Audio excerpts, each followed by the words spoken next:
I'm doing. You are good to go. Am I live too? We're live. All right. Well, welcome back, everybody. It's good to see that the room is pretty much as full as it was last week. How are we doing at Zoom audience, Matt? Over 20. Over 20. So we didn't have people chickening out. But we did have a lot of people committed to the other event today at Royal Page. There's an event down at the Lake Boulevard Club today. So we did lose about 7 to that. And I did get a couple of "we're sick" kind of messages today too. What was cool is I looked, we had a bunch of people watching the YouTube video as well. That was nice to see. And so keep on going back to that. So if you thought of something that I said and you wanted to get a reminder, just go back, watch the video. They'll all be up there in the portal once the program's done for you to access it at any time. So today we're going to talk about working with buyers. And I always find that newer type of realtors, and I would say that's your day 1 in the business to day year 5 or 6, they really gravitate towards working with buyers. Because let's be honest, it's a little bit easier to work with buyers than it is with sellers. With sellers, you got to get all the details of the listing and all that kind of, pardon me? Well, I thought it was eventually as I grew my business, sure. Because as you'll discover as you get more experience, it takes about a quarter of the time, your time, to sell the house as the listing realtor versus the buying side of things, right? But there's a better comfort zone working with buyers because you're an Uber service driving around looking at all kinds of cool looking houses and or houses that are not so cool that need some, some work. But on the listing side, yeah, and we're going to do listings next week. It's literally 25% of your time is required to sell the listing because the market's selling it for you with the 75,000 realtors on Trev, right? So today is working with buyers. I'm going to share with you. This is an example of it's a modernized example now. I went through it again just to update things, but this is yes. Okay. Yeah, so Matt's been emailing you a whole bunch of stuff, I think, of content, which is great. And where's Donovan? Donovan's right there. Yeah, so Donovan, we're just chatting. You really like the Floyd Wickman stuff. If you have not started listening to that, it's free. I paid big bucks to get all that stuff when I took the courses. Listen to his material. Put it in your radio on your car coming into the office. His words are the best dialogue words of real estate, bar none, and I'm including all the modern new people that are doing that stuff. His stuff is priceless. But that's a a buyer presentation book that I created. As I said, I kind of updated it this week just to modernize it with the TRESA stuff and all that regulatory changes. But we'll kind of touch upon how that looks. We, of course, have the signature booklets that we create here for you free of charge. And so as I said to you last week with presentations, we have great content right at Design Center. There's some other ones for listing or for selling the pre-con. Amazing stuff, but I really, really encourage everyone to invest the time creating your own content to complement what we've got. In fact, I would create almost like a resume type or a CV for yourself, so that's part of the presentation. Because if you think about it, are you not trying to go to a job interview essentially for whether you're a buyer or yourself? That's how I always in my mind looked at it. I'm going to a job interview. The difference being that sometimes I was also HR deciding whether I wanted to work with that person, right? Because listen, I told you last week, we have those D's on the database, A plus A, B, C's, and D's, and what do we do with D's again? Delete them, get rid of them, right? We don't want them in our lives. It's just crazy when we get into our lives. So we'll do working with buyers. We're going to do a brand new experiment. We're going to do a brand new dialogue. The first time I've rolled this one out for a class, we'll kind of touch high level about it. And if we have any questions before we start, I will get going. Yes, it's a great dialogue. We're gonna kind of walk through that a little bit today. Again, I'm sharing with you so much information. Remember, I said to you 60,000 thoughts every day we have, and you're going to have some very unique ones, a couple thousand a day. These thoughts that you're getting, these new ideas, you need to practice them and make them part of your repertoire, right? Seeing them one time and reading them one time is not going to get you to internalize them and to make them part of who you are. If you're memorizing it, people are gonna sense that you've memorized it because, you know, you've got those calls, I'm sure, by telemarketers, hey, do you wanna get your ducks clean? And I, you know, I always say, sorry, I don't have any ducks, but I have geese, you come and clean geese, or like, I always throw it back, right? You get those memorized kind of calls. We don't want that. We want it all internalized inside of you. And we'll go through some statistics as well. I like to do research, so it helps you guys as well, forming what you're going to look like. So today we're going to look at some procedural stuff with buyers. We're going to look at some practical stuff and some theory stuff. So that makes sense? So what happened this week before we even get going? What was the big thing that happened? Yes. Great. Where's my sheet? I'm going to send this to Matt. This is just my own kind of little thing I created back in April 2022. Because in April 2022, the Bank of Canada started its aggressive rate increases, right? The first rate increase was 0.5%. And they continually, you know, raised the rates until it peaked at 5%. And it ran for 5% for, quite frankly, almost a year until we started seeing the drop in January.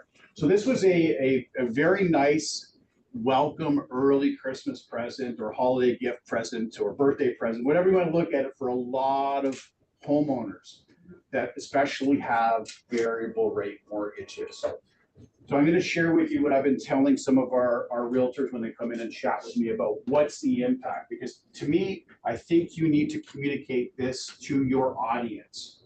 You want to be, write this down, you want to be the voice and source of real estate information to your sphere of influence. You want to be the voice and source of real estate information to your sphere of influence. That's your relationships, right? Those people that you have as a relationship. If you do not do that, guess who's going to do that for you? The competition. And worse is the media. The media likes to do salacious stories. Salacious stories sell, right? It's not the fireman rescued the cat of the tree story. Nobody reads that. But the cat that got run over, they like to read that, right? They like to read mayhem type of stories. So you want to be the source and voice of real estate. So to me, I look at that from a perspective, and we're going to talk about buyers today. So let's use it from a buyer's. How can you leverage that half a point? Well, what I see typically now in social media is the realtor going on saying, hey, yeah, great, Bank of Canada reduced the rates by a 0.5 basis point. Fantastic. We were expecting only a quarter point. What are you saying? You're saying nothing. There's nothing that's actually being messaged that they're not hearing from 10,000 other realtors. Would you agree with that? So what I've been telling our agents this week with this was, look at it from this perspective. Look at it from the seller's perspective. Right now, inventory on MLS, on TREP, is at an all-time high, right? And sales that are low. Okay. So I've heard through the grapevine that we're about 25% up in sales this month versus last month, okay? Which is only an extra 1,000 sales, right? Not material.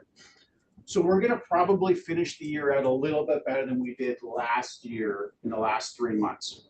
But if we were to track exactly the same business from last year, October, November, December 2023, and equate that to what's going to happen this year, we would sell 64,000 homes this year on TREP.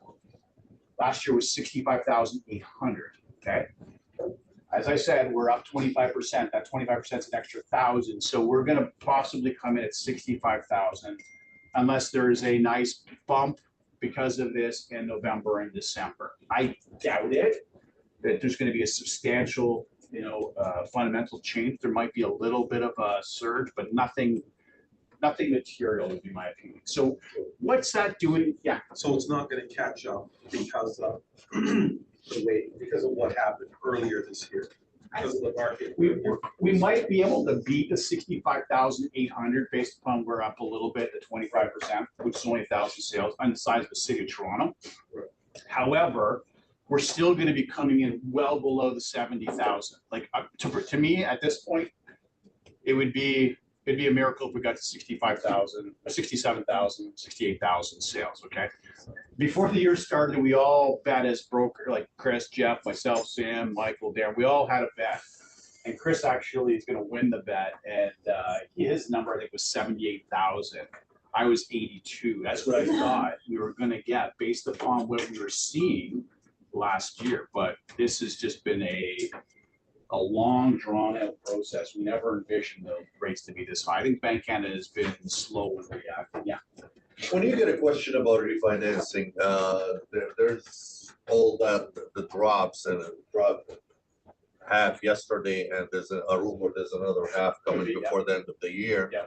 Somebody that signed up a mortgage a year ago, a good friend, a potential customer. Would you advise them to refinance even if they do pay the penalty? So I would be first advising them that they should sit down with a lender, right? Their mortgage broker or whoever that they got their mortgage from. If they went to a bank and dealt with the bank person, sit down with them and you be part of that team though, right? And you be the person that gives them and outsources that reference to them. Because individually, they need to have somebody basically do it. So the third party professional. Yeah, you always, listen, we always try to put the professional cap of other industries on, and I'm tempted to do it at times too, to be the lawyer, to be the accountant, to be the mortgage, always outsource it, because if anything ever should go wrong, they're gonna point back and say, oh yeah, Mike was giving me mortgage advice. It's just a matter that they feel comfortable Yeah. with your result. Yeah, and that how I framed it is exactly what I said. But hey, listen, let's sit down with your lender, your mortgage broker. I'd love to be part of that team. I'd love to be at the table so that we can plan out as next steps for you, right? That makes sense. Makes it, we could go ahead and do that. But let's go back. So to me, I think the messaging and what I've been saying, as I said to Realtors this week, is the messaging should be this. A lot of the homeowners that are on the market now, because we have all-time high inventory, are on because they are variable rate holders as part of their mortgages, right? And these are people that 2 years ago, 3 years ago, were not paying the rate of mortgage interest that they are today, right? It's a little extra half a point down. Now we're 1.25 point drop since they started in June. Every one of these drops has helped put a little bit more disposable income back into the pockets of Canadians, right, and homeowners. So to me, the story is, hey, buyer, because we're talking buyers today, hey, Mr. and Mrs. Buyer, I think you still have a window of opportunity because the sellers that are still out there may not have really digested the fact that they're going to have a couple extra $100. But I think it's basically between $200 and $300 the extra income that's going back into their pocketbook, which might make all the difference in the world for them to say, I don't need to sell, right? I can stay here and I can weather the storm and I can wait this out. What does that do to inventory then? It's going to reduce it. Now, it's not going to be an immediate effect. It's not going to be an immediate effect. This is something that's going to take 3 to 6 months to fully be implemented. And if we do have another half a point, to me, people going away for their Christmas vacations or holidays, whatever you celebrate, there's going to be a lot of people talking about buying houses. Would you agree with that? If you're a buyer, you're going to be like, hey, mom and dad, remember you said you could lend me my deposit, my down payment? I think I really want to do that because the environment is looking a lot better. But married to that is going to be the sellers are going to be taking their properties off the market. So now you are going to compress into, I think, a balanced market. And this is what I really pray for and hope for. Because if we get back into a seller's market, watch out. The Bank of Canada will step back in and they will be aggressive in raising rates and we'll be back to where we were. We've gone through 2.5 years of pain and suffering in real estate. And I said it from the stage at our kickoff, congratulations for surviving, right? And this is credit to you guys for doing that. You've persevered through a very severe 2.5 years. Now, I went through it for 6.5 years. So we're not praying for that. We're praying for, as I said from stage 2, red sky at night for realtors. Realtors delight in the morning, right? I see the storm clouds are abating and they're looking good for you guys. So to me, when you are going to go to social media, and that room's been blacked out, our video room of people doing videos, you need to do content that's educational. That's going to be different than the just, hey, Bank of Canada reduced the interest rates by 0.5%. They've heard that 1,000 places already. You're not telling them something they don't know. And from a buyer, if you have a buyer that's on the fence right now, what I just shared with you, you think that would help them maybe be a little bit more open to putting an offer? Maybe, right? Yeah, their buying power just went up. If they close in 60 days, if the Bank of Canada does another 60, guess what? They have a rate guarantee locked with the lender that will honor whatever the lowest rate is of the day. So they could benefit from another half a point. But get into the market now when sellers are still trying to digest what just happened. I don't think sellers are actually realizing it until their next payment comes out of their bank. If they're on a monthly, right? That they're not going to go, oh, I just saved $200-300. Maybe I can stay in this house and not go through all of this pain and suffering of selling, right? So that's my thoughts on that. And I would get out there. Social media, video is the way to go for sure. If I was back in selling real estate, I'd be in that studio because we do. Again, Matt, how many free ones do they get a month? Is it 3 or 4 videos? I think it's 2 long or 4 short. So yeah, you get 2 long videos or 4 short ones. So if you do the 4 short ones, they're what, about 30 seconds, I guess? That's More than enough. more than enough, right? That's, remember I said 30 to 36 contacts, right? There's 4 that you can bang out. There's more than that for the year, right? Just by doing those videos. Okay, so we'll get going. I wanted to see how everybody made out last week. So we had a fun event last week with you. We shared with you my system, this point system, and I shared with you those fear words that we will no longer use.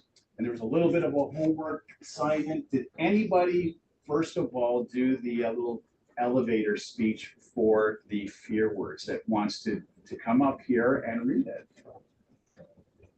Or online too. Anybody from Zoom? Does anybody from Zoom have it? And can you unmic them from Zoom? Yeah, if someone at home wants to read their elevator speech, say something and I'll unmute you.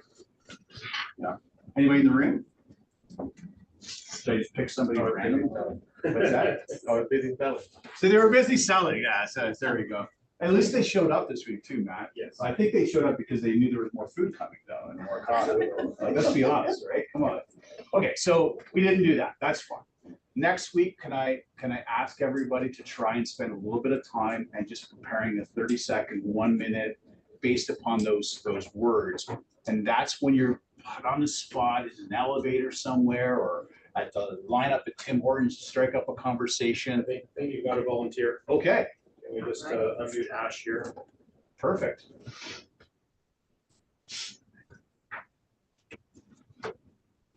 Go ahead, Ash. The screen. Yeah, hi. Can I go with my pitch? Yeah, go right ahead. Thanks, Ash. Yes. I help clients own residential properties and also help homeowners cash in on their investments.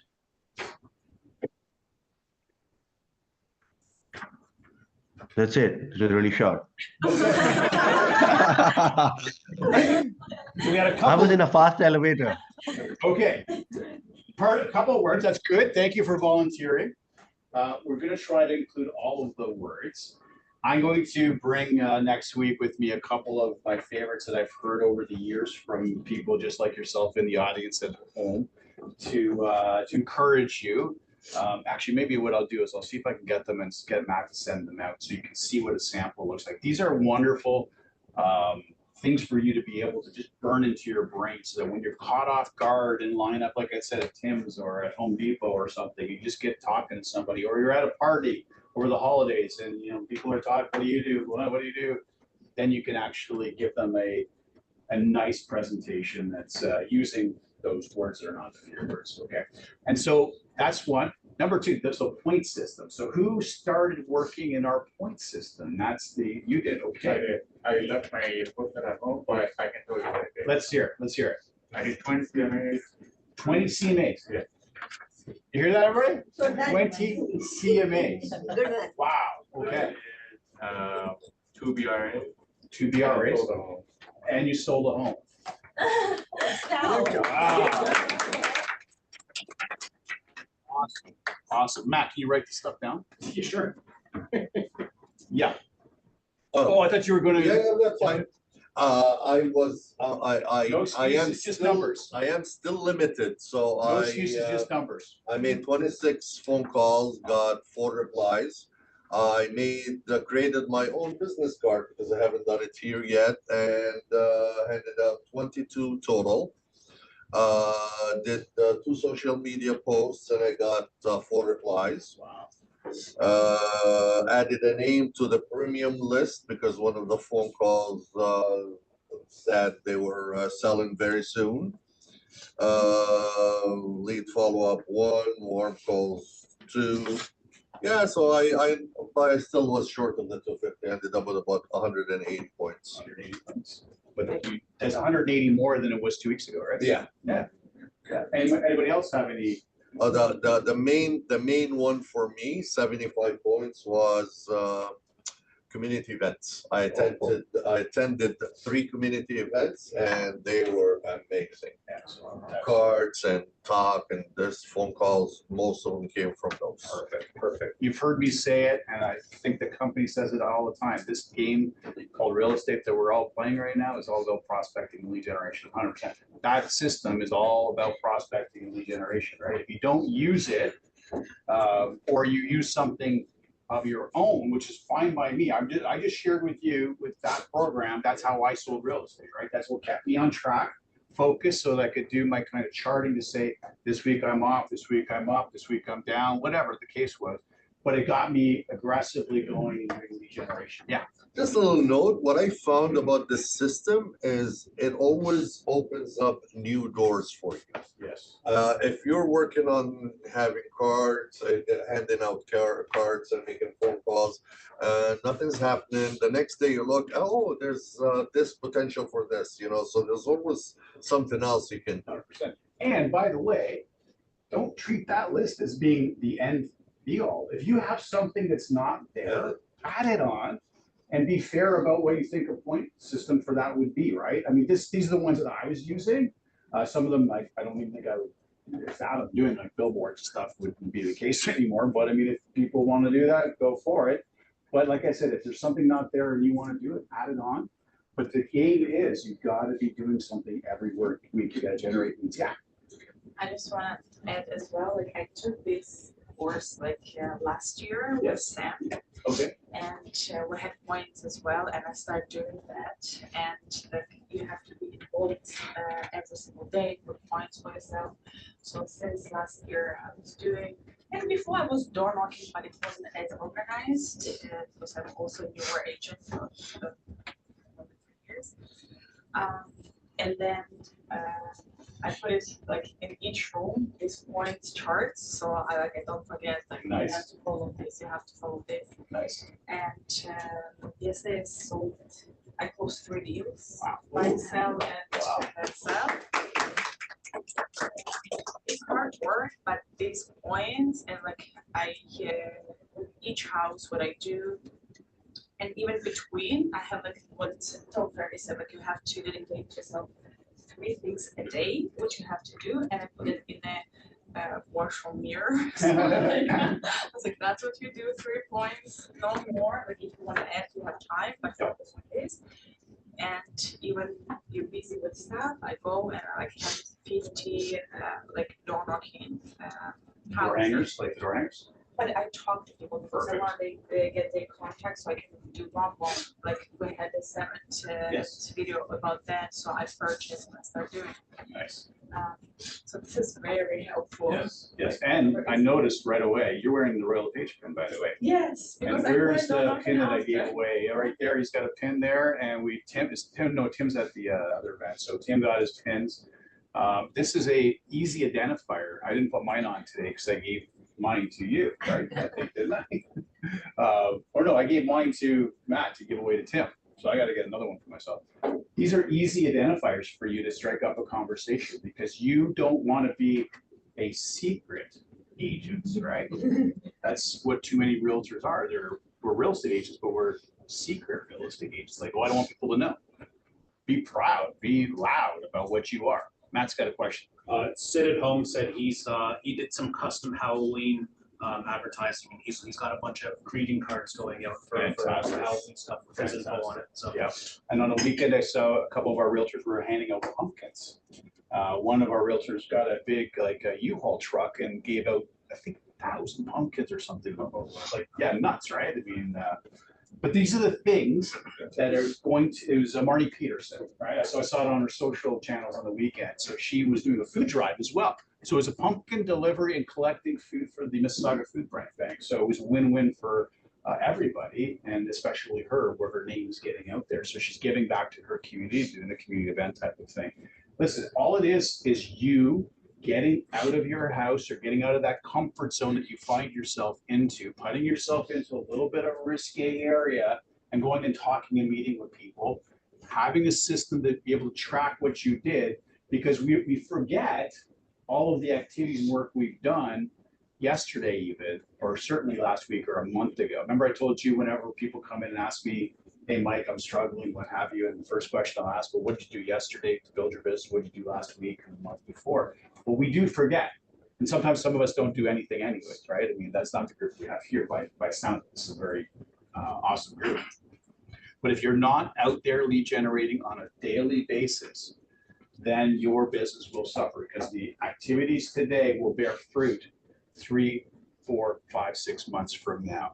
And you know, the other thing too, I always found this industry to be a bit schizophrenic in this respect, right? So you said you sold one, and you did 2 or 3, and they just closed. They sold or it closed?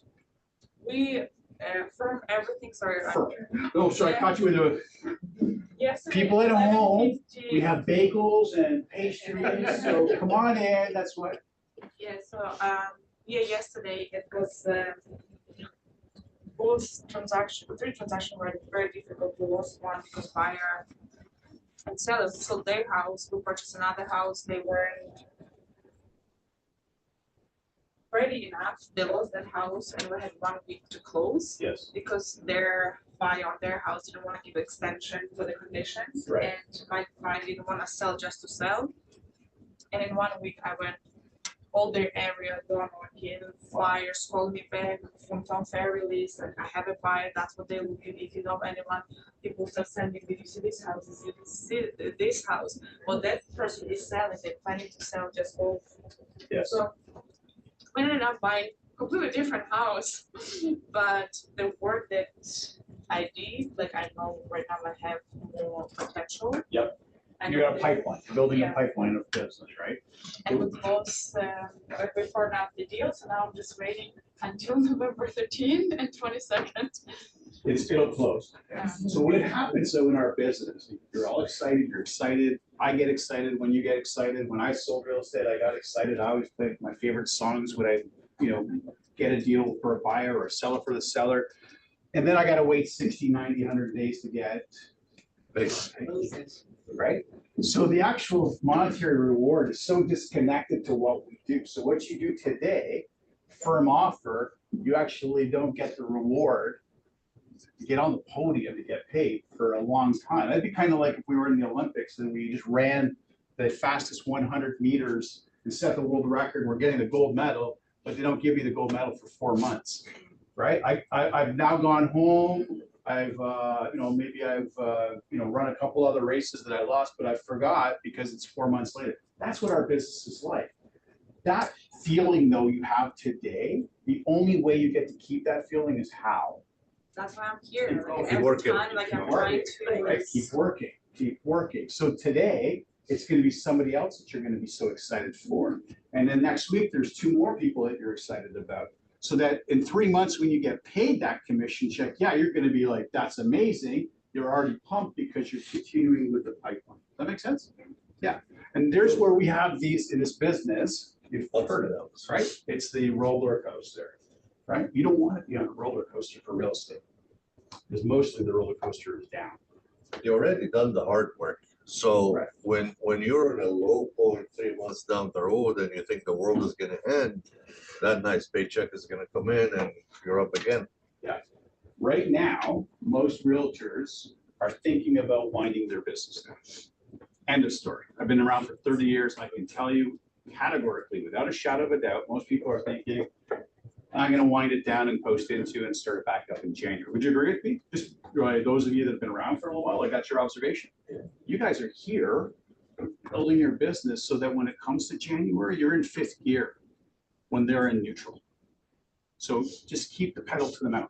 And Matt just left and I was gonna ask him to put my stuff out there, but that's. Let's keep talking. We'll keep talking. So anybody else have any guess? Well, points count in the point system. Yeah. Are they there? I guess. How many points are there? How many what? Points. I did though. The goal is 250. No, for See, points. this is what should be. The point should be there, right? Like on the call, if you look at top fives, there should be a number, should be put top five there, right? And Matt sent you, I think, the digital file as well, right? Yeah. But then what happens when you fail? Put that file on your phone, live it, read it, make it part of who you are, and it's gone. So let me do this then. Anybody not get this? I put enough out for everybody, I thought, but if you haven't got this, this is it. This is the connectivity plan booklet that we created for the company. Yeah. So let's talk about that. This is about lead generation. There you go.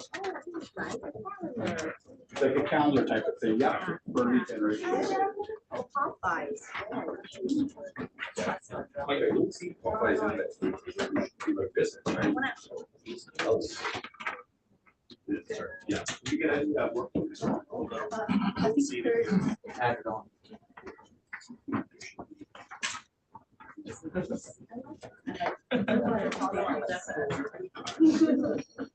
Okay, next week I'm trying.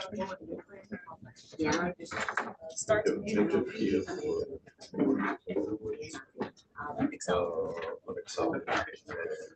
you take the frame. That's like. Yeah. Sorry.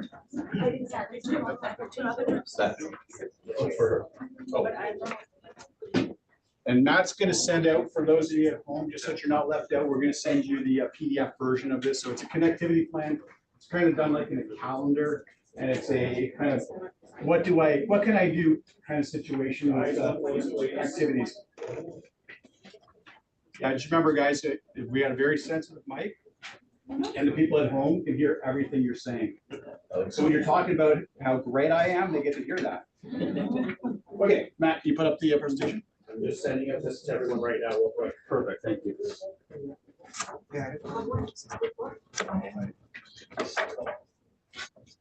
Was there any other question? Matt, by the way, the top by visit number somehow got wiped off the chart for, did we rename it?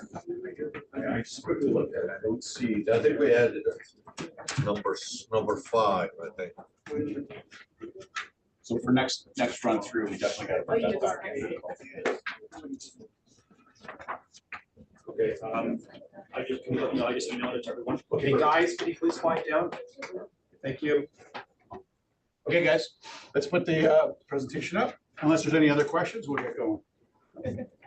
And well done for this week, guys. This was amazing that you guys put the effort and work in.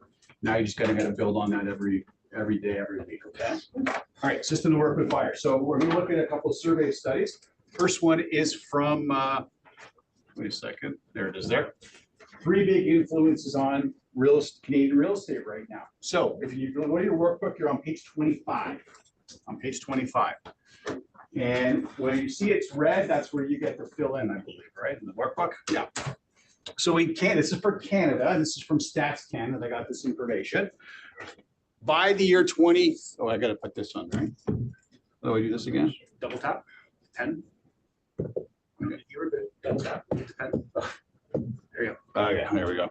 So by 2030, in Canada, 54% of the Canadian population will be foreign born. Is that shocking to a lot of people? No.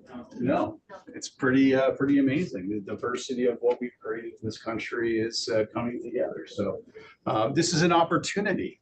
So these 3 topics and segments of where you can find buyers or where buyers are going to be buying can help you also digest and figure out where you want to start sourcing some buyers from as well, right? Some, you want to create 3 or 4 different pipelines of where buyers come from. One of these 3 might resonate with you, who knows, right? But from this point of view, I know a lot of our realtors that are helping brand new landed Canadians, non-residents. It's a really good opportunity. And when you think about over half the population will be foreign born, what a great opportunity that's going to be for those that target that. The second is longevity and lifespan. So this is the average lifespan of Canadian now is 81. You ladies will be very pleased to know that you guys live a lot longer than we do. So we actually, as men, bring that average down. Yeah, yeah, we bring it down. So you get to live, I think, is 84, 85, ladies. Okay, and we're in our late 70s. So there you go. The third group, what's this? That's me typing to them. Oh, I'm like, how did that happen? Were you reading what I'm saying? They wanted to know where they can get something like this printed. I say, go to the design. Okay. They'll print it out for you. Yeah, yeah. The echo boom generation. So a lot of people are not familiar with this because we granulated it down to millennial this and millennial that and alpha this and alpha that. But if I look at echo boom, I would kind of put them in the bigger category of 18 to 31. And there's just under 10 million of those. And those are the children of the baby boom generation and of the Generation X. I'm a Generation Xer, which is 65 to I think 80. I'm 1970. And so these are people that would actually fit right into that nice first-time buyer kind of quadrant, which is 31 years of age. That's from Genworth. That was their study that came out. The first-time buyers are roughly around 31 years old. And half of these, though, they live with mom and dad. I could attest to that because I have my kids living still at home. So there we go. And the ones that are couples that have coupled up, 42% of them do have children. So 68%, 58% do not have kids. So they are without children. Those are the ones that you see on Instagram and whatever. They're in Greece. They're in, they're Maui. They're all over the place, right? I think it's the other Because they way still live with mom and dad in the basement, right? I think it's the other way around. 42 do not have children. They're at 58 have children. Oh, sorry. Yeah, pardon me. Yeah. That are couples. Yeah. That are couples, right? So I put these 3 up because they could be speaking to you right now in the audience, right? So maybe you have an affinity to working with immigrants to the country because you are one yourself, maybe, right? So great. Go figure out how you can tap into that with seminars, with partnering up with a mortgage broker. How do we get these people financed? How do you get a lawyer to help them through the immigration process? So again, like I said last week, you'd be the middle hub for those people. Longevity lifespan. Well, that's for helping seniors downsize. And this is a real opportunity because a lot of these homeowners have been in that home for 30, 40 years, right? And so you want to unentrench them out. They got to declutter. They got to get rid of that. And then they become buyers of other product, right? So we're talking about them selling what they're at, the 2,000, 2,500, 3,000, 4,000 square foot detached home. And where do you think they're going to go if they're around this age? Condo, right? They don't want to be going up and down stairs. So creating a plan to attack the senior citizens or the baby boom generation to help them find something that's more palatable for them. Some of them are going into senior assisted living too, right? Where there's doctors and nurses and things, and they have their meals cooked for them and all that. It's really cool stuff. And then these here, that's your first time buyer segment, right? And what are they looking for? Well, actually, a lot of these people are competing with them for condos, although right now it doesn't look like that because we have a dearth of condos on the market, right? If you're trading in C1 or C8, and some of us that are at home, maybe that are at the downtown office, that's a lot of inventory that you got to plow through in C1, C8 for condos. But as I said earlier, I think that we're going to see that light at the end of the tunnel, and there's going to be less of that inventory hit the market come the new year. So that's the first set of study. Any questions on that? Again, it's just to get you thinking about maybe areas you haven't thought about to focus on, target on for buyers, okay? The next one, Matt, we'll let go. This is a study by, Princeton, and this was a study, a generic study And it looked at salespeople in general. And congratulations, if you didn't already know it, you guys are salespeople, right? A lot of us forget that. We think we're professional, we're this. You at the end of the day are a salesperson, okay? So this study looked generically at salespeople. And so they looked at, I think there was over 10,000 in this study, so statistically relevant, like there's a lot of veracity to the number. So 48% of salespeople never follow up from a call, never follow up. Right now on the Toronto Regional Real Estate Board, I'm just gonna throw the general number up there. Let's just say there's 75,000 of that. Somebody want to do a quick math? Go 75,000 times 48%. 37 something. 37,000? Some, Let's do that. What are you left with? What's the answer? 38? Yep. So if you are worried about competing with 75,000 people, did I just prove to you that you're not? Because they're not even following up. So you're actually now competing with 38,000. 38,000. Why does it say that, man? It's just because that's the last one. Okay. So you're competing with half essentially of what you thought you were competing. Great. 25% make 2 contacts and stop. Wow. So they made the first one, good for them. They were part of the 52%. But out of the 52%, what went there?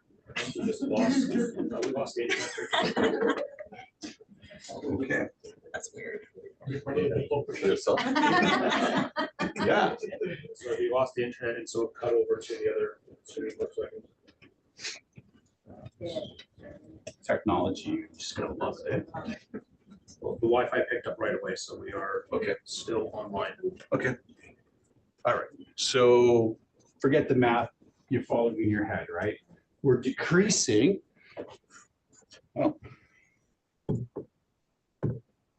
we're decreasing in the amount of people that you're competing with. So let's take out of our mind's eye right away that we've got 75,000 people we're competing with, or 103, which is in Ontario. You're not. You really are not, because most people, they're going into like hibernation mode and they are not calling people, they're calling them. These are people, by the way, that are calling them and they don't even follow up and call them back.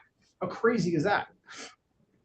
When you get right down to it, 85% of who you are competing with will only call them back 3 times and stop. Is that shocking? So if you take the 75,000 and multiply that by 85,000, if you just keep in the game more than 3 times, that's who you're truly competing with on the Toronto Regional Real Estate Board. Okay. Again, this is not specific to Trev. This is a generic sales, but it's definitely applicable to our trade. The second question they asked on this is what stops repeat and referral business? Because there was multiple questions here, okay? 1 is death, 3 is move away, 5 is buy from a friend that maybe got into the business, because isn't real estate just an amazing business to get into? So people get into the business and then 80% of them leave in 2 or 3 years. Right. So some of them that you're working with now, they'll have a friend that comes into the business. Some will buy from just a competitor because that competitor has put themselves in front of you and gotten in your way of keeping that relationship. So they've gone to a competitor. And this actually will connect with the bottom one in a second. 14%, believe it or not, just buy based upon price. In our mind, though, we think that it's 100%. But all the people care about is what is your, I say fee, but we all say commission. What's your commission? Well, the other guy said he would do it for 4%, 3%. So yes, there are people that all they care about, they don't care about your value, they just care about the price. The good news is that it's only 14% when you really get behind it, okay? Because you always have to in our business, or anything in life, is get behind the thing. There's a thing that they put in front of you, right? That's the mask. You got to take the mask off to find out really what's going on, right? And mostly it's never that, especially when they see the value. Why is United Arab Emirates airplanes able to have people go into the suites and pay, you know, $12,000. pay like crazy money to go for a 12-hour flight so they can take a shower?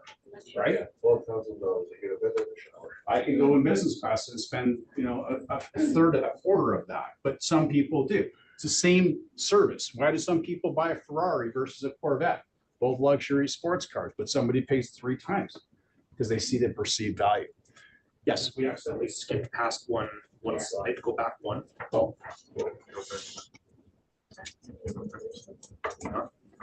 One thing here I don't see is bad customer experience. That one. We skipped past that one by accident. It double clicked. Oh, Yeah, yeah. okay, sorry. Okay. All right, so let's go back to this. When do people buy and sell refer? So this is when people, you, me, because we're buyers and sellers of things, right? So the question that they asked in this survey is, when do you buy? When do we buy in the sales cycle? Very low on the first time. So I walk into the car dealership. I haven't done any research. I haven't gone on the internet. I just walked into, and I'm a Volvo guy. I walked into my Volvo dealership. Do I buy the car, the SUV right there on the spot? Only 2% of us do that in reality. So the person that walks into your open house, are they buying that property right there on the spot? Probably not. In all the years that I did open houses, and I did tons of open houses, I mean tons of them. I was working open houses every weekend for the first 3 or 4 years of my career. I think I sold 2 or 3 properties by an open house. In reality, I picked up a ton of buyers for other properties, but the actual property I was opening housing, I didn't sell it. 25 years ago, I made the decision, the first visit, and I bought the house on the safe visit. So you're part of the 2%. Actually, the kids made the decision. Yeah. 3% on the second, 5 on the third, 10 on the fourth, but here's the reality. Most only buy between the 5th and 12th contact. Yes, Everyone here will agree with me. I'm a very good. he's using a sales tactic already. You will agree with me. You hear that? That's a tie down, by the way. Did you know that? I think so, yes. Okay, you think so? But I keep following up with the client, but they ghost me. They stop taking my calls because this guy is trying to sell me real estate. And the other technique is text them or email them. But I don't even know if they are receiving it or they block me or it's not going anywhere. I'm just wasting my time. Sure. You need to know they are person you go and go no. Yeah. Go visit them face to face. That's what I think. And were you at our Tom Ferry event? Yes. Okay, what did Tom say about the number? You have to beat, how many people? Huh? Right, so maybe this is one of the 11, it's not the 1, right? This is the reality. The analogy I've always used in my entire career is the mining analogy that I shared with you last week. A mining company going after gold or diamonds, right? Which is a commodity, we talked about that too. It's hard to find gold and diamonds because it's buried in rocks. What this might be is one of those rocks. He may not be your ounce of gold. He may not be your 1 carat diamond. And you have to live with that. Like, there's no sales training dialogues I can give you that if it's a rock, it's a rock. I can't change that. I'm not back in the day, 600-700 years ago, they had these alchemists that could take rocks and turn it into, supposedly, right? But that person may just be the rock. Okay, you try, the last attempt is go face to face, right? But what are you gonna say now when you go face to face? Are they a buyer or seller? Lots of people have ghosted the No, people. you use a specific case. Is that a specific case you're talking? Lots of people. Okay. Stop taking the calls and responding. So if the specific case is for a seller, we have a CMA contest. Why don't you do a CMA as a courtesy? Hey, look, I was just thinking about you. It came to mind. I invested some time in trying to figure out what the value of your property is in today's current market. I know you didn't ask for that, but I wanted to do that for you. That's how you go to their house with something of value, not, hey, you want to buy some real estate, which I talked about last week. That's not the question. The question is the value, right? What value you provide, yeah. Yeah, I was just gonna add to that, when your business comes to a certain point, you can invest in CRM. We send out emails, they'll show you whether they've opened it, whether they've clicked it, Yes. whether they've actioned it. So that will help. Yeah, those programs are phenomenal because I always like that when they say, well, I didn't get your email. I'm like, I never tell them, yeah, you looked at it 4 times actually. Yeah. Okay, so that was, and then I did the other one, right? Okay, so this one here, was the third slide. Perceived indifference. I touched upon that, I think, last week. And this is why they stopped buying and selling, referring to you, is because you've disappeared. You know, you've done all this great work for these people, and then you've disappeared. You no longer are in front of them. You're no longer communicating with. Yes. Guys, please, they're saying they can't hear Mike. Thank you. Shh, guys, they can't hear over here because you guys we're very sensitive with the mics. So they don't care. That is perceived indifference about you because they think you don't care. Does that make sense? Imagine I've worked with you for 3 months. We've been in the trenches. We've sweated it out. You're a buyer and you put me through so much, right? We did 7 offers and you lowballed this one, you did that. And then bang, I got you what you wanted, your dream. You're so happy. And then I never talk to you again, or I reach out once in a while, like, oh yeah, I know it's your birthday. Hey, happy birthday kind of thing. Like, how do you feel? I was like whining, dining him. I was courting him. I brought him to the altar. We got married. The consummation happened, and I just, right? That's the perceived indifference. You can't let that happen because that is your gold. That person that I worked with is my gold. They're going to refer 2 or 3 people every year to me. I want them to be my A plus, my A, right? That would be a bad experience, right? Oh, yeah. Listen, I hear the stories all the time. Realtors will come in and go, my client, and you have this ownership vocabulary with the people. You call them, they're your client. You own them, but there's no paperwork on them. You don't have a listing with them. My client went listed with Matt. Why did they do that? Dude, I hate them. I'm exaggerating. Our people don't do that, but I've heard other people do that. The only reason why they listed with Matt is because you weren't doing what you're supposed to do. Stay in touch. Lead generation, using a system like I'm teaching you, I've taught you to stay in touch. Otherwise, they think you don't care. That is a kiss of death for your business. You want the reverse. You want them to be saying, my real estate agent, Mike. You don't be saying, my client, Matt. No, you want Matt to say, my real estate agent, Mike, when he's at work, when he's at the gym, when he's playing video games, when he's doing whatever he's doing, he's out, believe it or not, actively lead generation for you. How cool is that? I'm telling you, this is not pie in the sky Disneyland fantasy stuff. This is a reality that if you build it right, you'll have Matts out there that are your walking, talking billboards. They're driving business to you. I guarantee you. And you don't need a lot of them. I had 20. That's it. Sometimes I had 18, sometimes I had 22, but average it, 20. That's all I had that are A pluses. Popping me like 30 to 60 leads a year. They're not deals, just good conversations I'm having with an opportunity to buy and sell real estate for somebody, right? Did you have a question? No, I just wanted to say something that I figured out last night, actually, after I spoke to you, was because of our time is really, really valuable, and I want to make sure that we prioritize it as much as possible, even with personal stuff that happened in the past. You still want to make sure you crush it as much as you can with real estate. So something that I've done is I actually on Real you can do the safe search for all your clients' stuff, and I save it, but I don't send it out to them. I just send it out to myself on real time. That way, every time you get a new listing up, you see what, like, that person, let's say it's Kathy, whatever.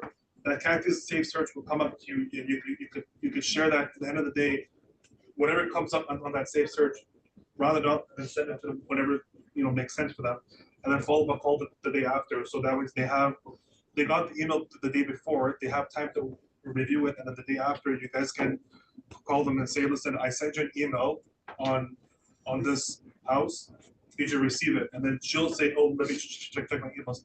So I just figured that for me was making more sense to do the safe search on Real and then call the day after, not right away, because then they're going to say some BS where it's not going to work or whatever.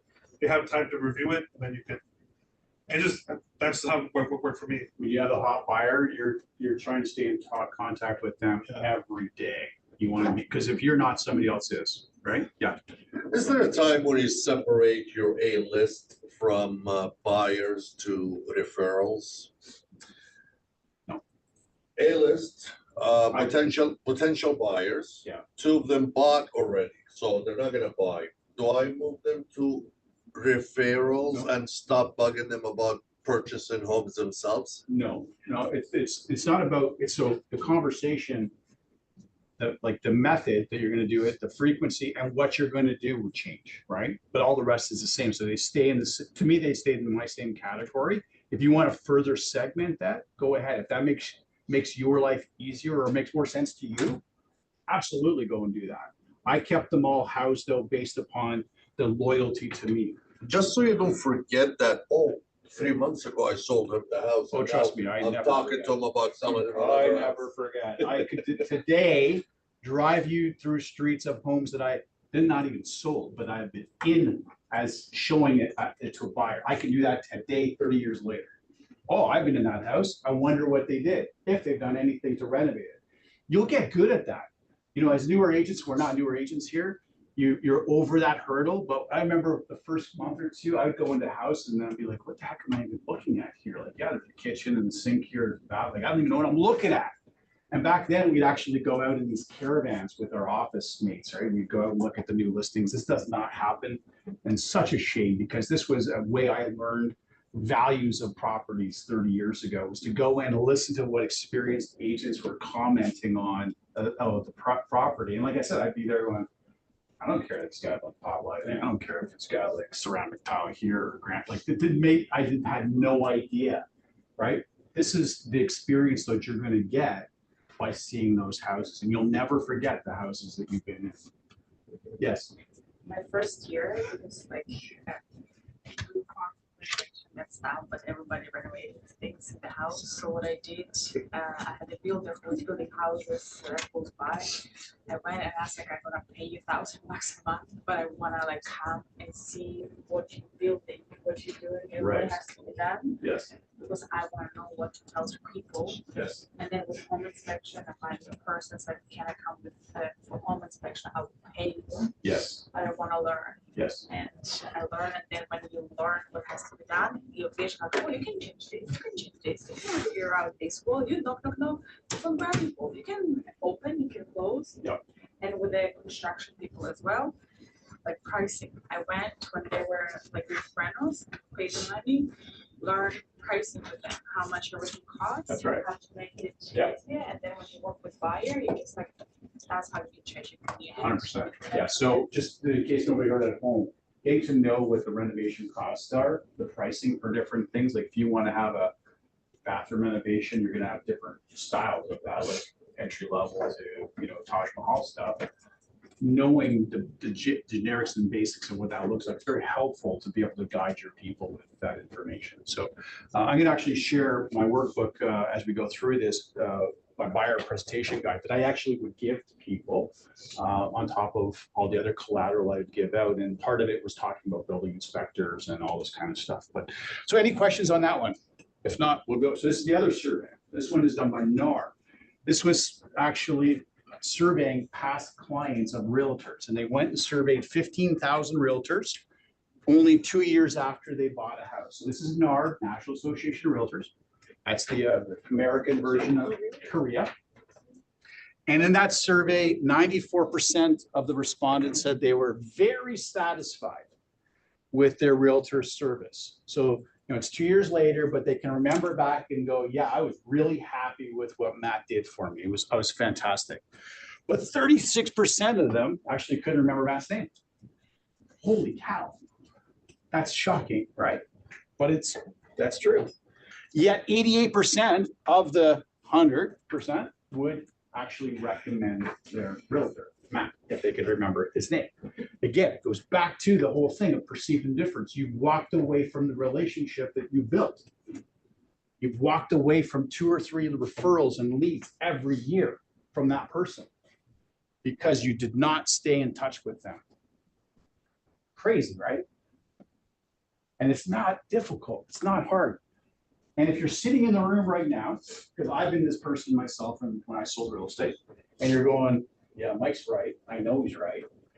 But I haven't talked to that contact, that person I sold for 5 years. I can't call them. They're going to be pissed off at me. There's your self-talk telling you not to call somebody that I can guarantee you is going to love the fact that you're going to call them. and re-engage with them. Do not let your conscious mind talk you out of calling these people. I sat in a room, in a seminar room that I had to pay for. Guy that was teaching that class said that, and I was sitting there when he was saying these people that you should call. I'm like, yeah, I got a whole bunch of those people I haven't called. This was early in my career. I started picking up the phone call, calling these people.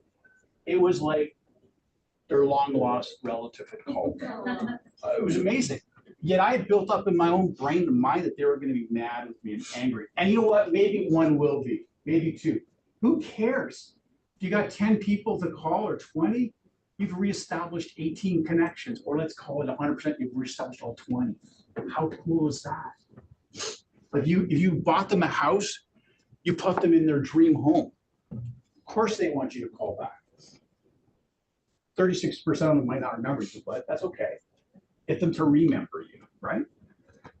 Would you agree with me? This is a tie down question, that buying residential real estate is more an emotional decision versus a. Would you agree with that? Yep. Good, because we're going to do a little experiment later, topping into that.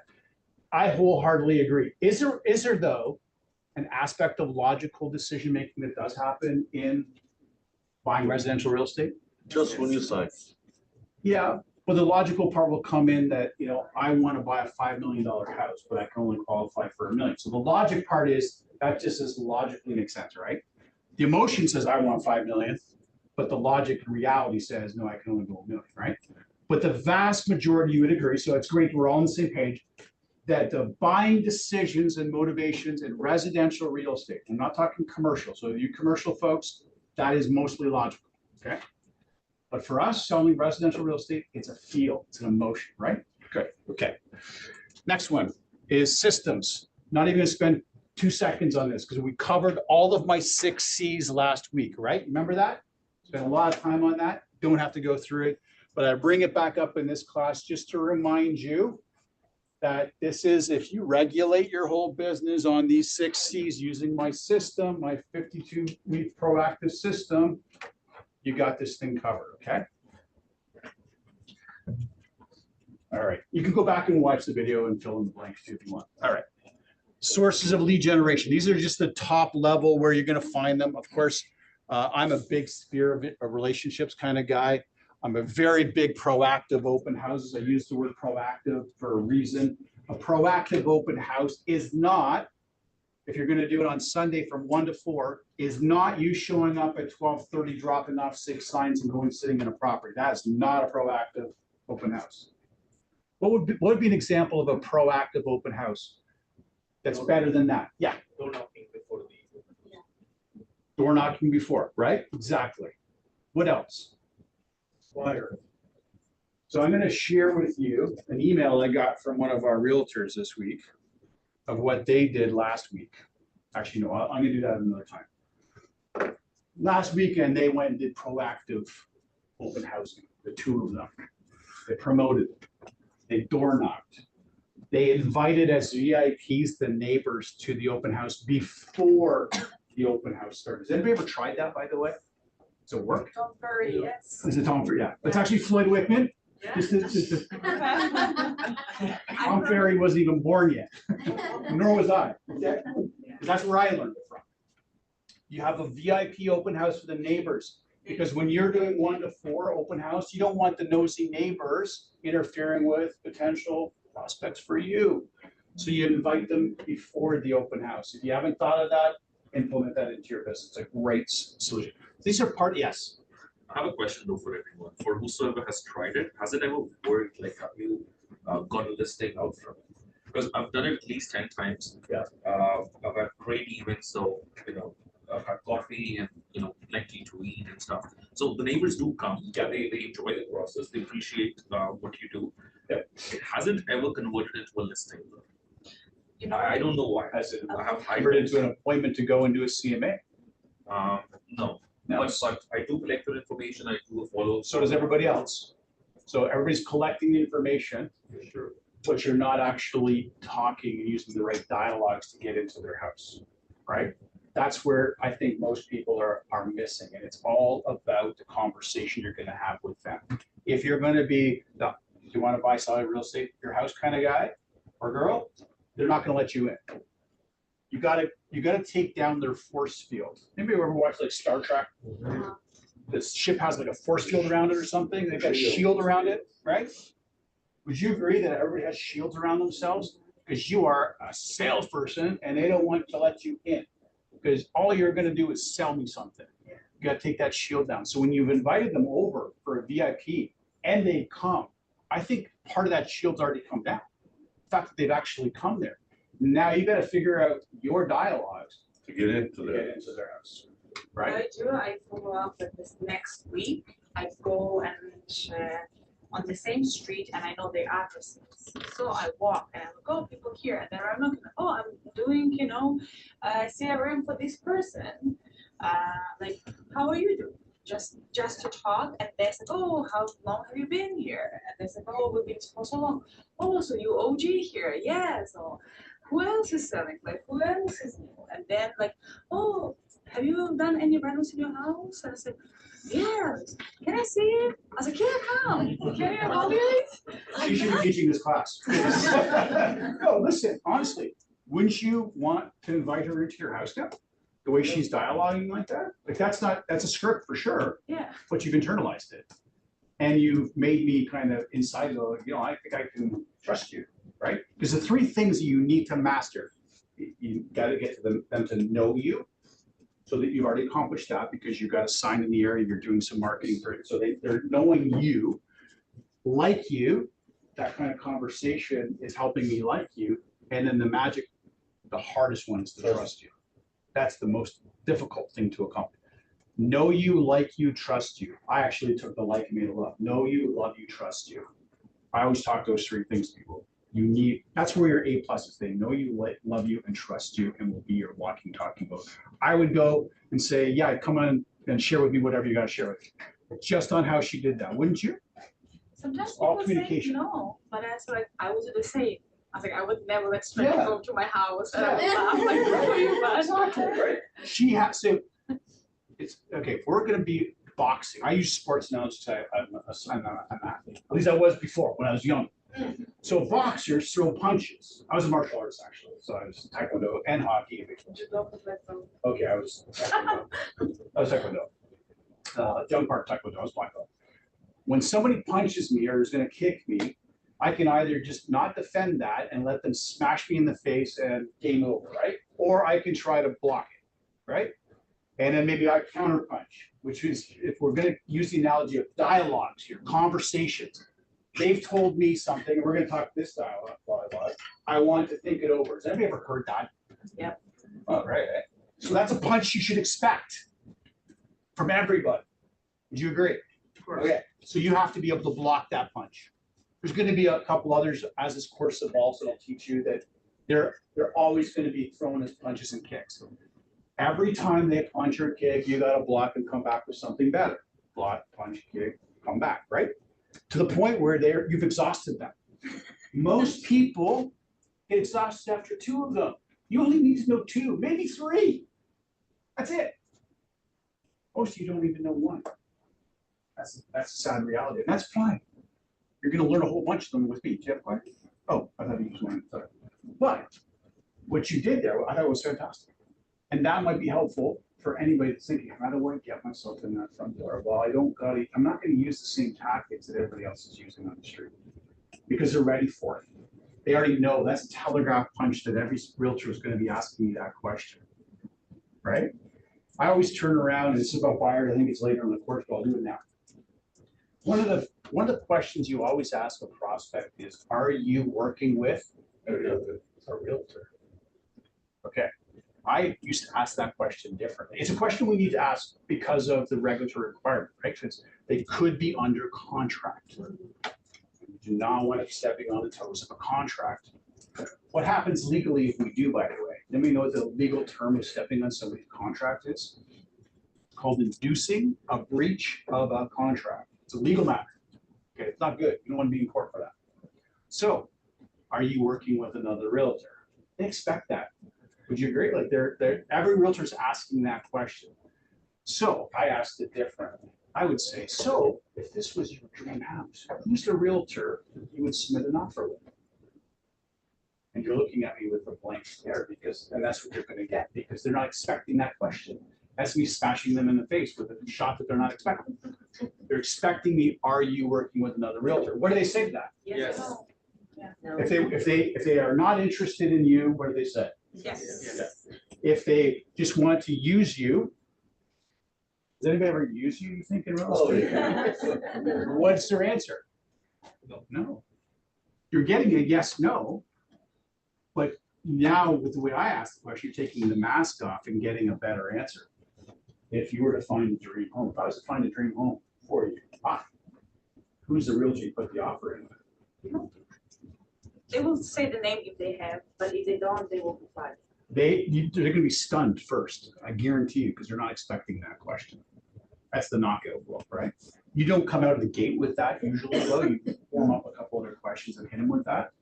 And then you're gonna see whether they actually got a cousin in the business that the cousin said, hey, just go call some realtor, because this does happen, and have them drive you around. And then when you find the one they want, I'll come in and I'll give you half of the commission, okay? People do that. Yeah. It's crazy. You don't want to be an Uber service or a taxi cab because you're not getting paid for that. You're going to waste your own gas and your time, which you'll never get back. Okay. Cito the Mall. I told you about Cito last week. That has come into the office. You always got to bring people into the office, and I'll go a little bit more in detail on that. My next slide is understanding the prospect's feelings. So remember, I asked, and we all agreed in the room that residential real estate is bought based upon emotions and feelings, not really Logic. You have a question? I think you skipped one part. What are the benefits to you and the buyer by having systems for these competition benefits? Just after the 6. Yeah, that was on the screen. It's being efficient and organized is basically the answer to that. After that one. That's the sources of lead generation, which is the one I just did there, right? Which is this one here. Spear like that, right? Now it's understanding the prospect. So we're on page 27. I think he's asking what is the benefit Oh, being efficient and organized. After that and before sources, the 2 lines. Yeah, efficient is number 1 and organized is number 2. Yeah. Okay, understanding the prospect's feelings. So the first one is the greatest destroyer of sales is?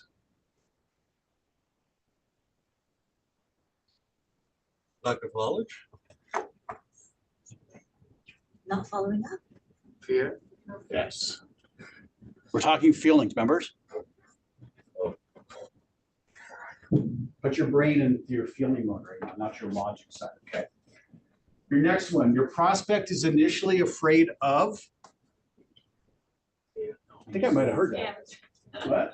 I think I heard somebody say it. Losing job, unaffordable. They're actually afraid of? You. I thought I heard somebody say it. They're afraid of you. Again, what are you? You're that salesperson. You're gonna sell me something. I'm gonna be buying something. Like, let's agree that anybody that wants to buy a house is gonna buy a house eventually. Yeah. Right? So they are buying. Huh? They don't want to be told. They don't want to be sold. They don't want to be told. Sure, sure. But they are gonna buy something, right? What do I change the word buy with again? Oh. Next one, your prospect is initially afraid of making a mistake. Why are they afraid of making a mistake? Cost them a lot. It's a big purchase. Big purchase, but every news article is about buyers getting ripped off or making a mistake because their real estate agent screwed them around, right? That's what happens. So, they build this up in their brain, so they're afraid of making a mistake. Remember, know you, love you, trust you. It gets rid of all these kind of negative things. Next one is, your prospect is afraid of being Ripped off. very close. Lied to. Lied to. Is it possible that there's realtors out there that lie to people? It's possible. None of us, but it's possible, right? Okay. Number 4, your prospect is afraid of incurring, starts with D, debt.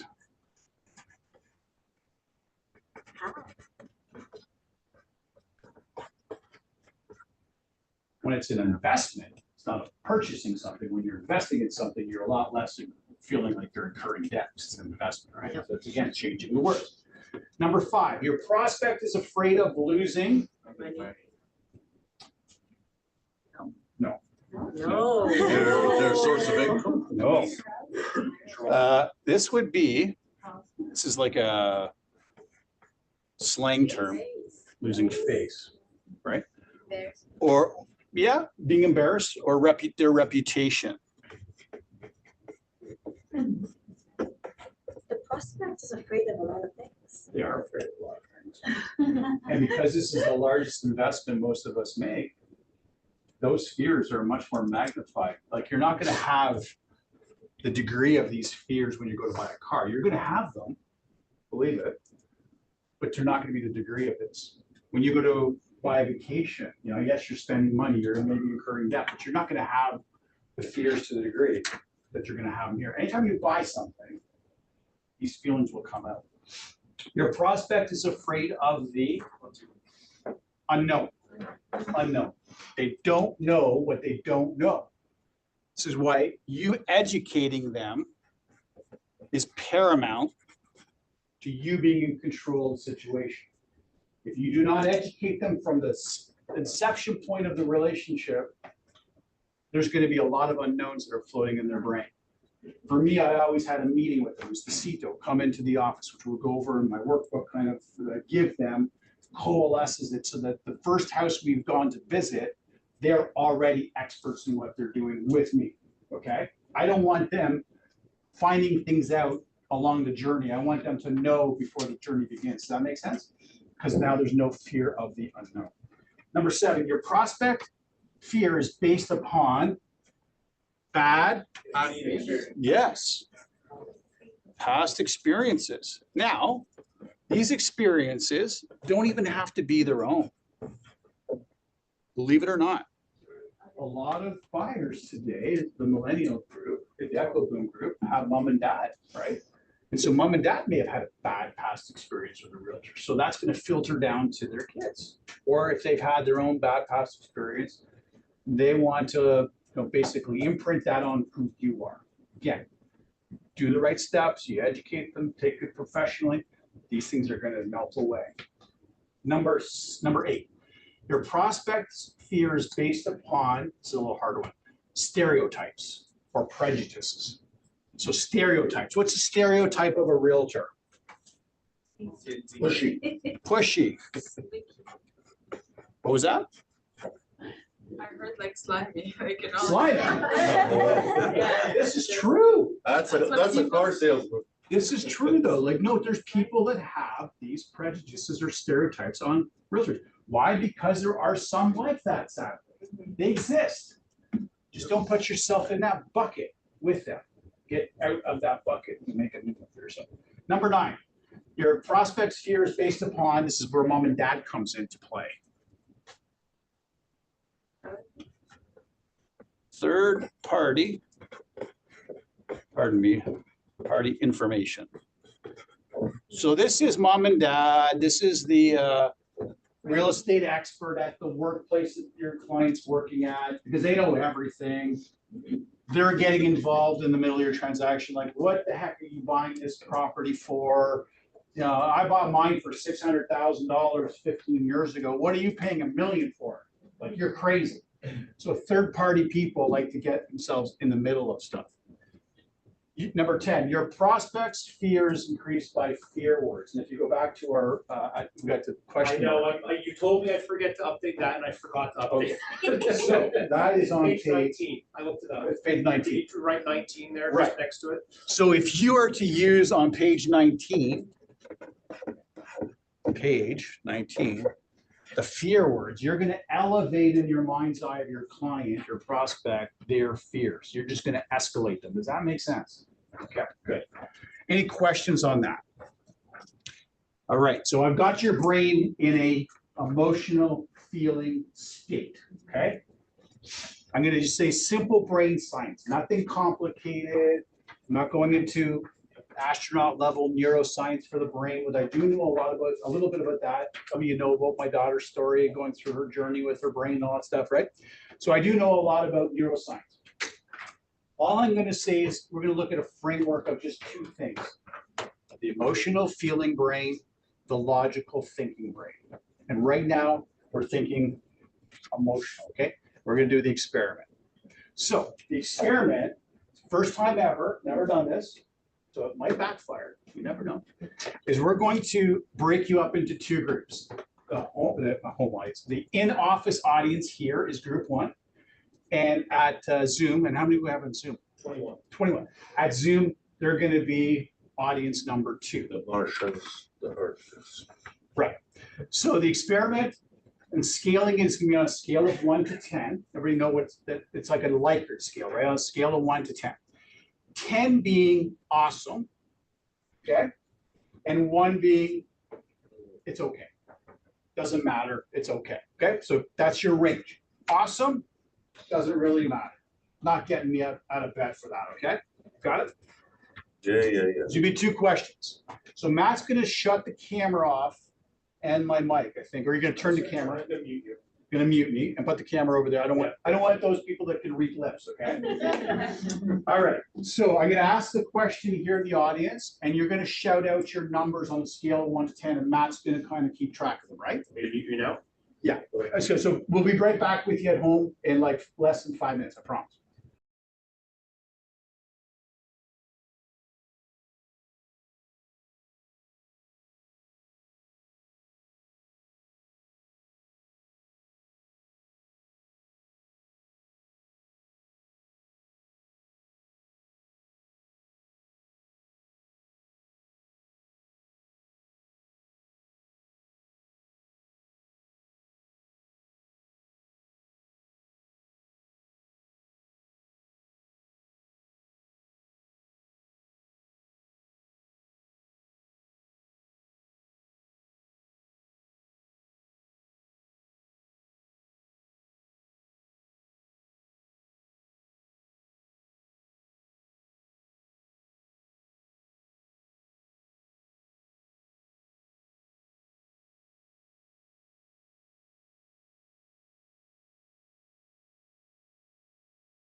All right, we're back. I promised you 5 minutes. I think it's less, right? Yeah. Okay. So the in-class group has just answered the question. We are going to now ask you the question, and Matt's going to keep track because you're going to now in your chat give us back the answer to the question. And so here's your question. The scale again.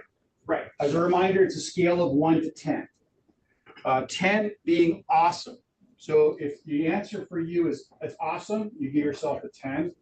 If it's like, you know what, I don't even want to get out of bed for this, it's, you know, it's okay, that's a 1, and all points in between. So if you're more towards the I don't want to get out of bed kind of side of things, so you're going to be on that side of the ledger versus the other side. Make sense? Okay.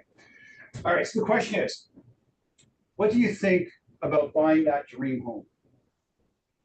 Again, what do you think about buying that dream home? On a scale of 1 to 10.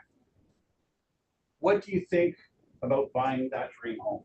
So I've taken you out, we've looked at properties, and now, this is the property you're putting the offer in. What do you think about buying that dream home on a scale of 1 to 10? They're coming in. Okay. Oh, we had an awesome.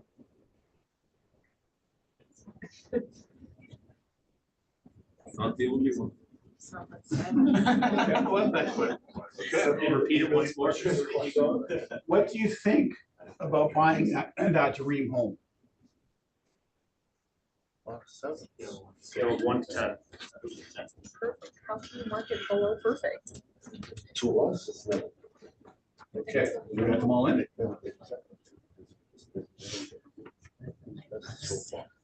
I'm gonna get it over there. I'll fix the rest. Give him 2 more seconds just to kind of catch up here. Okay.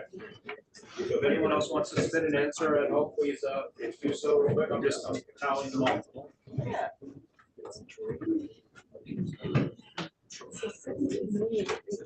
And if you don't know, the chat button is at the bottom of the screen. Yeah.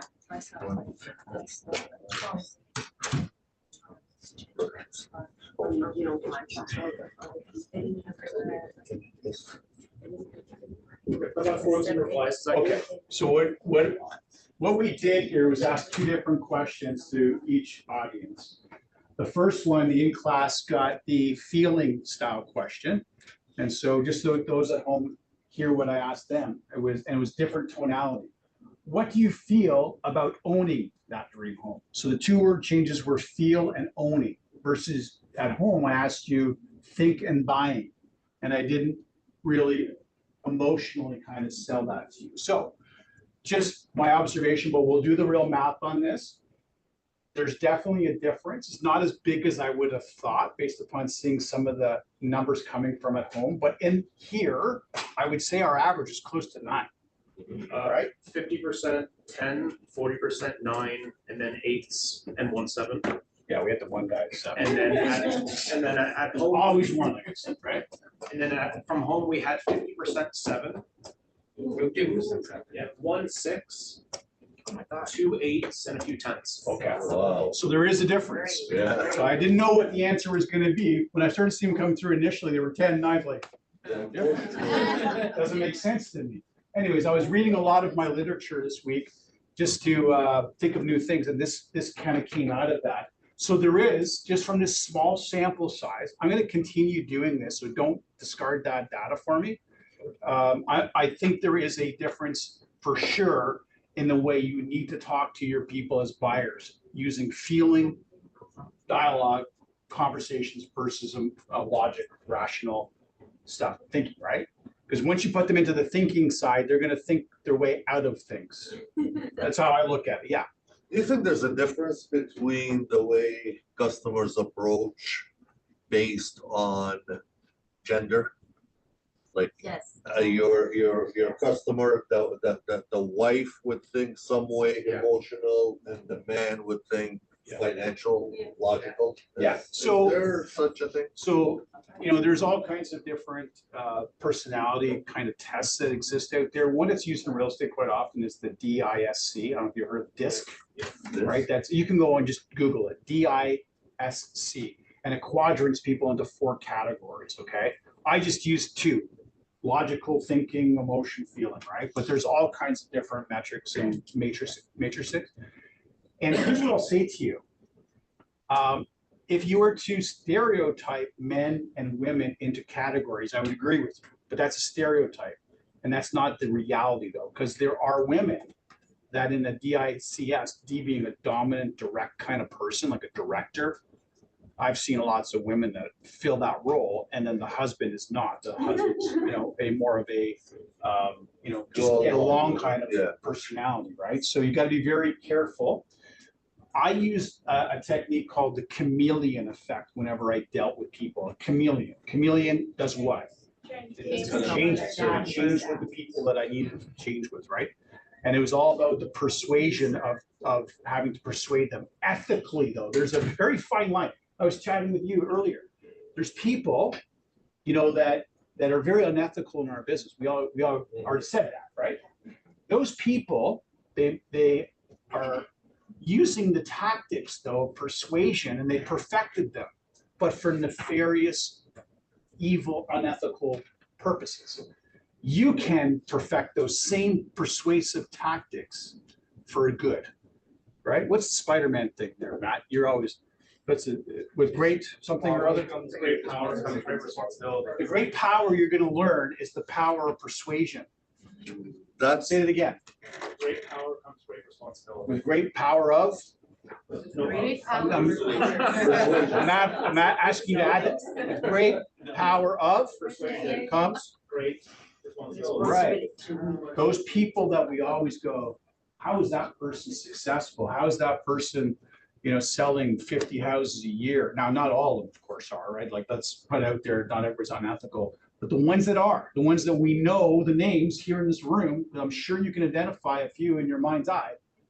They have a powerful control of persuasion just for not ethical reasons. Yeah. so there is, I'm trying to get to the, there is no shame of switching once you find or decide who is making the emotional decision and who is making the logical decision. Our job is not to find who's making decisions, No, no, it's to for- put them both, right? Yeah, So- but when you're dealing with a couple and one of them is more emotional than logical, you want to deal with them in the emotional side and the logical to the other. Yeah, so you can definitely do both, right? So, but the one that's going to, based upon our little study here and what I've known, the emotional one will come through, whether that's the man that's more emotional or the Or the woman, woman. that's the one that's gonna win, I believe.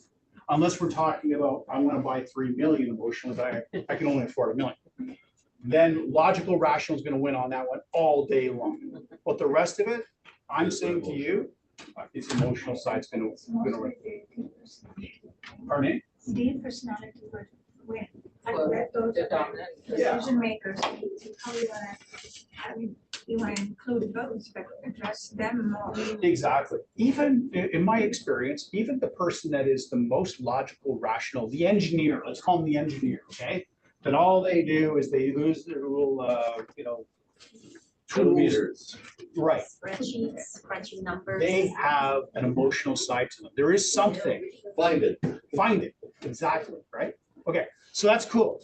That was great. We're gonna compile the data, but there is a delta difference of at least 2, Yes. right? That's 20% difference. Yeah. In the way that people will respond. I think that's substantial. I think that's material, right? Okay, next slide, Matt, is where are we here? Logical might win at the end. Oh, sorry, I didn't see that. One second. Logical one might win at the end, but the emotional one does add a lot, sometimes complicating the situations and sometimes making them smoother. Sure. That was Sid. Good point. All right, just to play it now on the emotional side, I'm gonna give you a couple, they're not in your book or anything like this. These are things that I just wrote down this week as well. And questions that I was thinking about using the feeling part. So here's question 1, and there should be some spots you could write this stuff down on.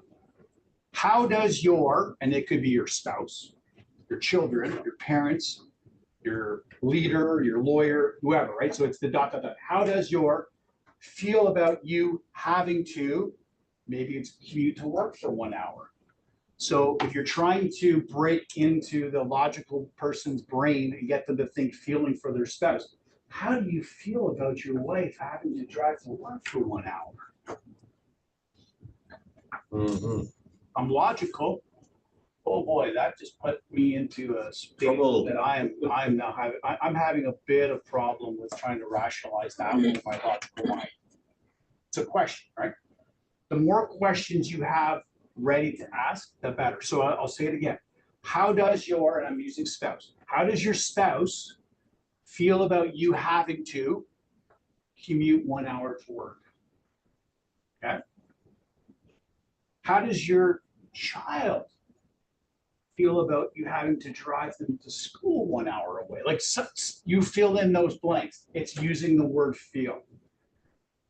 Number 2, how do you feel about A? living at home with your parents? I said, you know, kind of like, you can tonality it however you want. Tonality is very important. Watch YouTube videos on tonality, how you deliver things. How do you feel about living at home with your parents? I said it a little bit differently, not mockingly. I said it mockingly the first time. How do you feel about renting and living in somebody else's basement? So if you're dealing with somebody that's a renter, right, those are two good things, or there's somewhere they don't want to be there. How do you feel about paying down somebody else's mortgage? That's a big question, very emotional. How do you feel about not owning your own property? Okay, you just feel 5 times, right? I love this exercise because I'm speaking because I'm an engineer and I've been doing it for 13 years as an engineer. And I'm so pragmatic, I'm so sensible. Things just need to be logical and make sense. But I have to say, people call me to show houses, like if they can't do a showing, and I close them every time. But I like your word better. Like they always, do you know what I mean? Like feel is, because I'm very practical. Does it make sense, right? Yeah, no, for sure. Yeah. So I love this Yeah, there's a part of our population that's like that. In fact, here's the reality. Here's the secret. Reports. We all have these types of traits already in us. We have predominant traits though that come and that we put out as who we are, right? So if somebody say, what's Mike like? They could describe me and how I project myself to you, but they don't see all the underlying traits that I have as well. You don't see my probably analytical side, which I have a very deep one too, from a business point of view. Like I do, crazy enough, almost mortgages math in my head, right? Like I'm pretty close to getting the numbers right. But most people wouldn't see that. They wouldn't say, oh, Mike's like a math kind of guy. No, Mike's a social kind of butterfly, fun. Just, no, but I have another side to it, right? How would you feel when you own your own? Yes. In terms of like the difference between like the woman and the man spousal thing, let's say they had a budget they can hit and they have an amount. He wants to spend less, she wants to spend more. She's more like, oh, we can go up to this price, and he's like, let's keep it under this. And you're standing in between them both. How can you, are there any things you will say to, like, because it's not illogical for them to spend more, but he also doesn't want to. Is there anything you would do in that situation to kind of, Yeah, I'd have to. you know, bring him I up? just felt with it. Okay, Just go ahead. that's right. So what I asked when one person wants to spend more, one less, and they were so different. Like they drove me nuts. And then Me this morning, I'm like, I woke up and it's like, just be calm. And so what I told them, what is important for you and what is important for you. And that's what you have to decide where you can meet in the middle. And I will help you to find that middle. And when you see houses that he wanted to rent away, to put like money in, and she didn't want to live through rentals because she already done that. So I use what Mike said.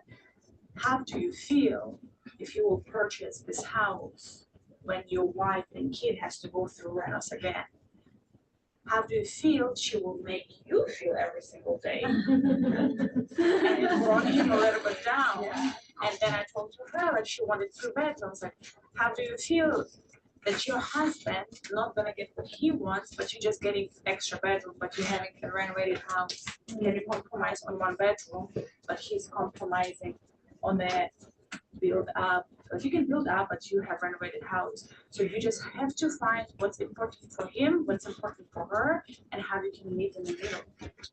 But this exactly how do you feel helps a lot too, because it's like, oh my God, I had just like half a year like hell with her, fighting every single day because she was living through rent. That's a good point about like how you feel into consideration for the other person. Right. Is a good It's empathy, right? Yes. The empathy side of EI, emotional intelligence, which is the most important of the 15 things that make up emotional intelligence, is empathy towards your fellow man. That's basically walking in their shoes, right? Putting their shoes on and perceiving the world from their point of view, not your point of view, right?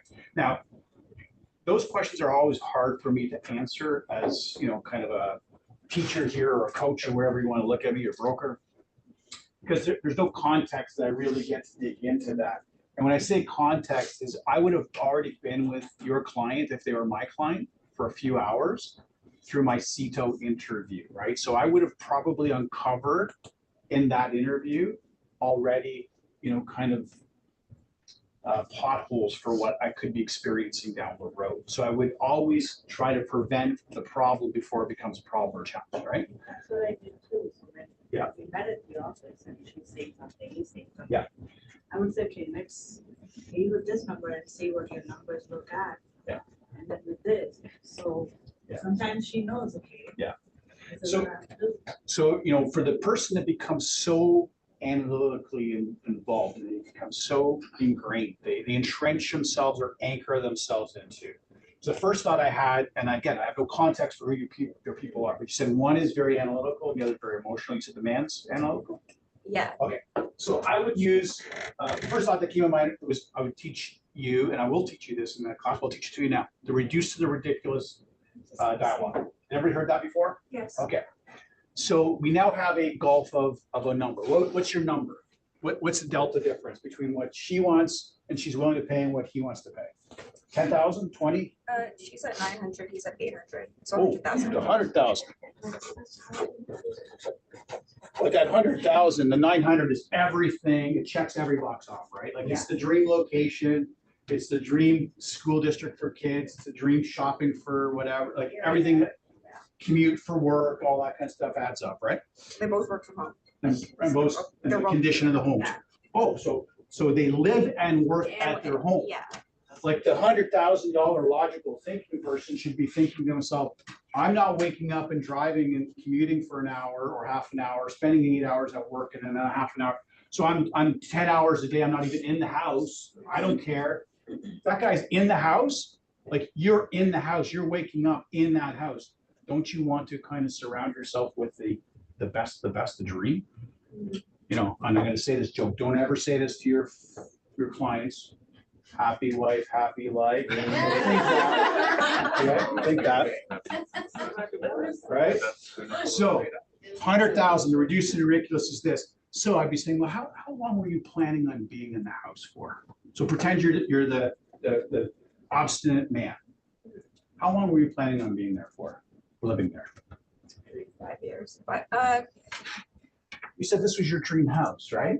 You're only staying for 5 years in your dream house? I thought when we met that this was your well, dream. if they have kids, then maybe Until they'll they need, get maybe they'll need to kids. upsize if they have kids. Unless Okay. they, So give me numbers. They give me a year. Oh, give me one, two. Let's go in the 10 middle. years, Go 7 years. Okay, 7. So Matt, it's gonna be my calculator. Matt, divide 100,000 by 7. 14,285. 14,285. All right, so what's standing in front of us going forward today is $14,285 per year because we're staying here for 7 years. But hang on, let's look at that number from a different perspective. How can we reduce that even more? Right? We can only reduce the ridiculous, right? We can go by 12. Wow, and then see how much. So divide that number by 12 for me, Matt. 1190. 1190. So what's happening right now is every month we're saying, this is your dream house. This is where your kids are going to go to the right school. You're not commuting, but you're not going to have to renovate. This is everything that you ever wanted. So we're saying no right now for $1,190 a month. Okay. And how many days can we reduce that to? $40 a day. Or 30, sorry. If we divide by 30, it's $39 a day. $40, sorry. 30 days. So And you we're- divide it by what we're 2. saying today is we're not gonna go to Starbucks and buy 3 or 4 coffees. Essentially. Now, that's a big number, like $100,000 delta is a big number. I think you probably can compress that number somewhat between the two of them, right? Maybe she shaves hers down a little bit, he shaves his, and work with maybe 60,000, but the technique is called reduce to the ridiculous. You want to get down to a per day cost of what that $100,000 looks like. And what you're doing is you're standing in your own way for $40 a month. Now, usually when you do the ridiculous, when it's like you're $15,000 or $20,000 apart, you are talking, you know, $10 a day. You're literally talking about going to Starbucks or not going to Starbucks. And that's holding you back. why is that holding you back? Right? If we say no, are you as a wife gonna get her to be your partner? Are you gonna be completely satisfied and feeling amazing about the purchase if we purchase something less than, right? She's gonna Be miserable for the rest of your life. happy wife, happy. Like, they're not married, so that might be a part Oh, of it too. well, get them married. Yeah. Get a ceremony. I want your opinion on something. So when I tried this approach, sometimes again, it seems as if I'm pushing them towards buying, let's say, a more expensive product, which kind of has a negative connotation. Again, doing what the salespeople are expected to do. Okay. What I usually. So they think that you're making a whole lot more money, right? Yeah. So it's 2.5%. That's $2,500. Say you're on a 70-30 split with Royal LePage. You got taxes. You got expenses. How much are you really making? So my motivation is not to push you to a more expensive house. My job here, my motivation is to put you into the dream house. And if it comes at a little bit more extra expense, investment for you, that's what it is, to get the dream property, right? It's not about me making more money, because if that's what you think, if it's $100,000, it's 2.5%. I got to split this with, like, in the reality, I'm not actually netting out a lot more. But more often than not, it's a latent thought. It's going on in their head. They don't say it in so many words, so I never get a chance to explain that. Yeah. But that's what they're thinking. Okay. So what I do is instead, if let's say they have starkly different opinions or questions, I say, okay, this is what you want. These are the advantages. These are the things to consider. Yeah. Same for the other person. Sure. Now you guys go back, get on the same page. Let me know whatever you decide, and then I can help you accordingly. Sure. Rather than addressing, like working with them and pushing them towards a certain amount. Yeah, never want to push, persuade. Push is not what our outcome, positive outcome that we're looking for, because they'll go back and go, yeah, Mike pushed me into doing this. Yeah. They got to come to the decision themselves, right? That's why you're going to use feeling type of, dialoguing with them, right? To get them on board with that. Okay. Where am I with that stuff? This was a duplicate slide from course one, so you can skip past this. Okay, all right. I want to go to this one though. So since we're doing dialogue stuff, I was going to do this later in the session. What time are we at? Oh, wow. Okay, I hope you guys enjoy this stuff, right? Like, it's, right, okay. I want to think it over, right? So this is a question I'm sure, or a pushback you get a lot from people, right? So I just wrote this just on the side about my thoughts on when I hear that, what's going to trigger in my mind. One, it's their defensive tactic, right? Because they do not want to share their real objection. There's actually something that they are objecting to, they don't want to share with you, right? Maybe it is their cousin has a real estate license and, they want to think about it. They want to use you, they want to take from you, but they want to think about it and push you off. So you have to find the thing behind the thing. I call it the smoke screen. Okay, so they're putting up a smoke screen. Are they really going to be thinking about it too? So put yourself in the shoes when you hear that. Well, Mike, I just want to think about it. Ask yourself, are they really going to go home and seriously think about anything? Like, honestly, are they doing that? No. No. Unless they're really serious about it and they give you an They're indication. and that's right. So they're gonna let the smoke screen down. They're gonna tell you what the real objection is. Well, Mike, if it's a list, Mike, you know what? Your 5% is a little bit too high compared to what the other realtor said is 4%. Okay, great. You put the smoke screen down. Now I can go and address what the real objection is. I want to think it over is just to kick you out, basically, right? So here's a dialogue. If you want to write it down or take a photograph, this is a great dialogue I used to use. All tonality as well, right? Tonality is how you're going to say it. But here's your response. You always want to agree with an objection, by the way. Never, ever get into conflict with them, right? Like that, what do you mean you want to take it over? Like, do not fight them, okay? Like, What are you talking about? I went through my presentation and what, you want to think of it over? You're crazy. No, don't do that, okay? Sure, that's not a problem. Oh. So you said, sure, that's not a problem. It's a pause. Sure, that's not a problem. Right away, you've given me that objection, you're feeling a little bit at peace because I'm saying, sure, that's not a problem. I'm not coming back. I'm not smoking you with a punch, right? I'm literally blocking you. Just curious, tonality, just curious, slight pause. What's your time frame on getting back to me in the next day or so, just to see if I'm available? You set him up already. Okay, do it again. Sure, that's not a problem. Sure, that's not a problem. You figure out how you want your tonality. Pause. Just curious. People like being curious. That's not offensive. That's not threatening. Being curious is not threatening. Right? Would you agree with that? Just curious. What's your time frame on getting back to me in the next day or so, just to see if I'm available? Do not let them actually give you an answer while you're saying. You finish your sentence out.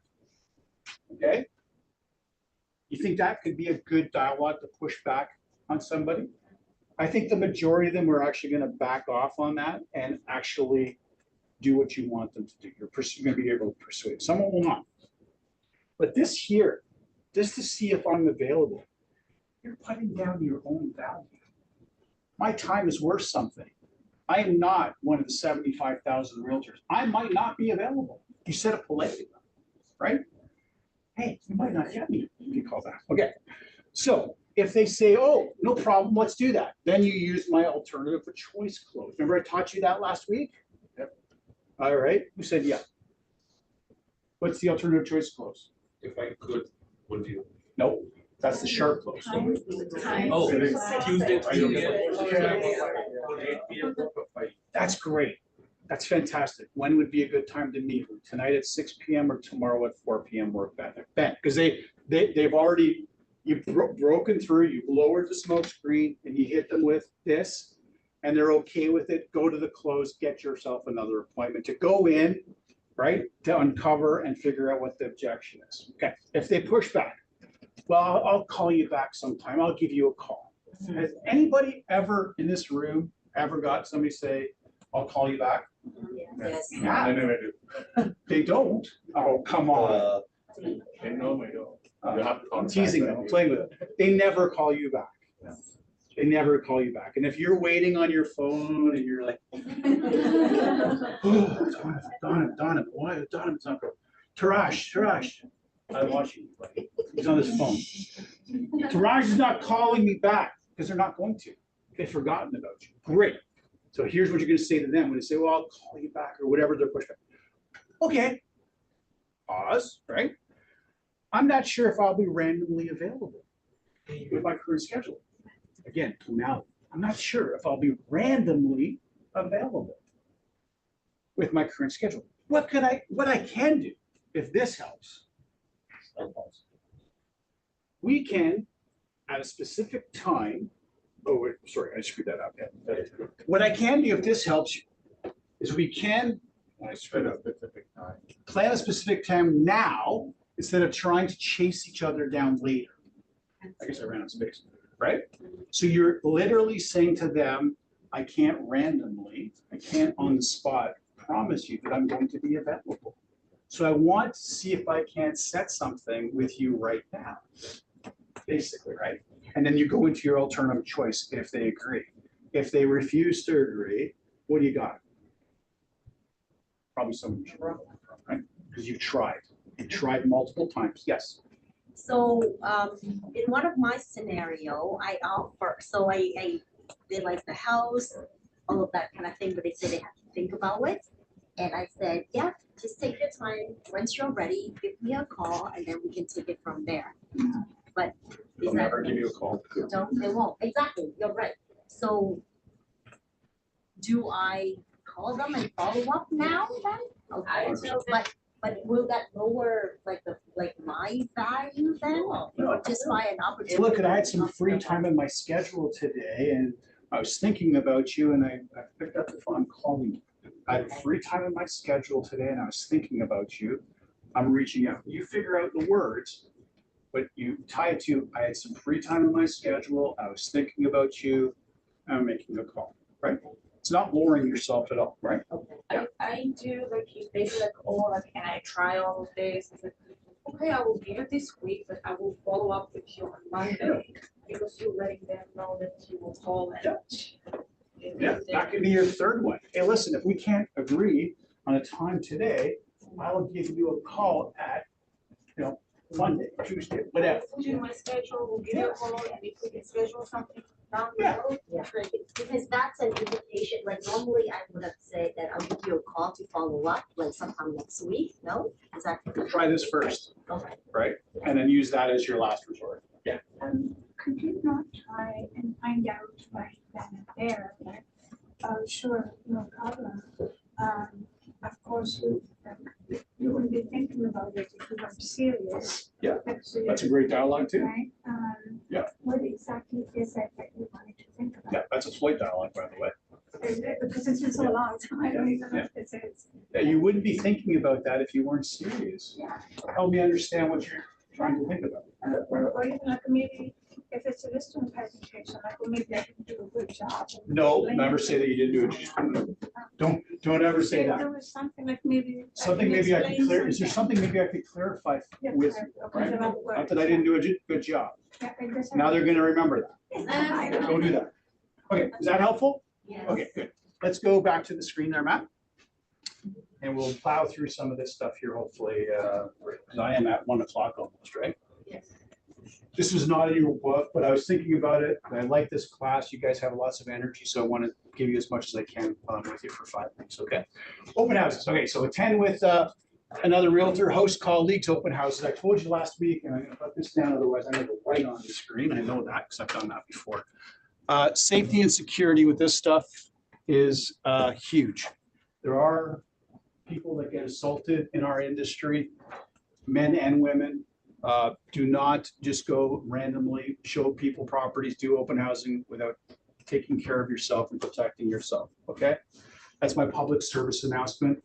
I'm very serious about that though, because this year we've had an experience. There was a lady that was murdered, right? And here in Mississauga, we've had cases. There was a man murdered 5 or 6 years ago up in Brampton, a transaction as well. I'll go. Pardon me? Call me, I'll go. Yeah, that's the buddy system, right? I always recommend the buddy system in real estate. Be prepared, know the neighborhood. Are you working with another realtor? What's the other question that I taught you just today? Instead, it's the better question.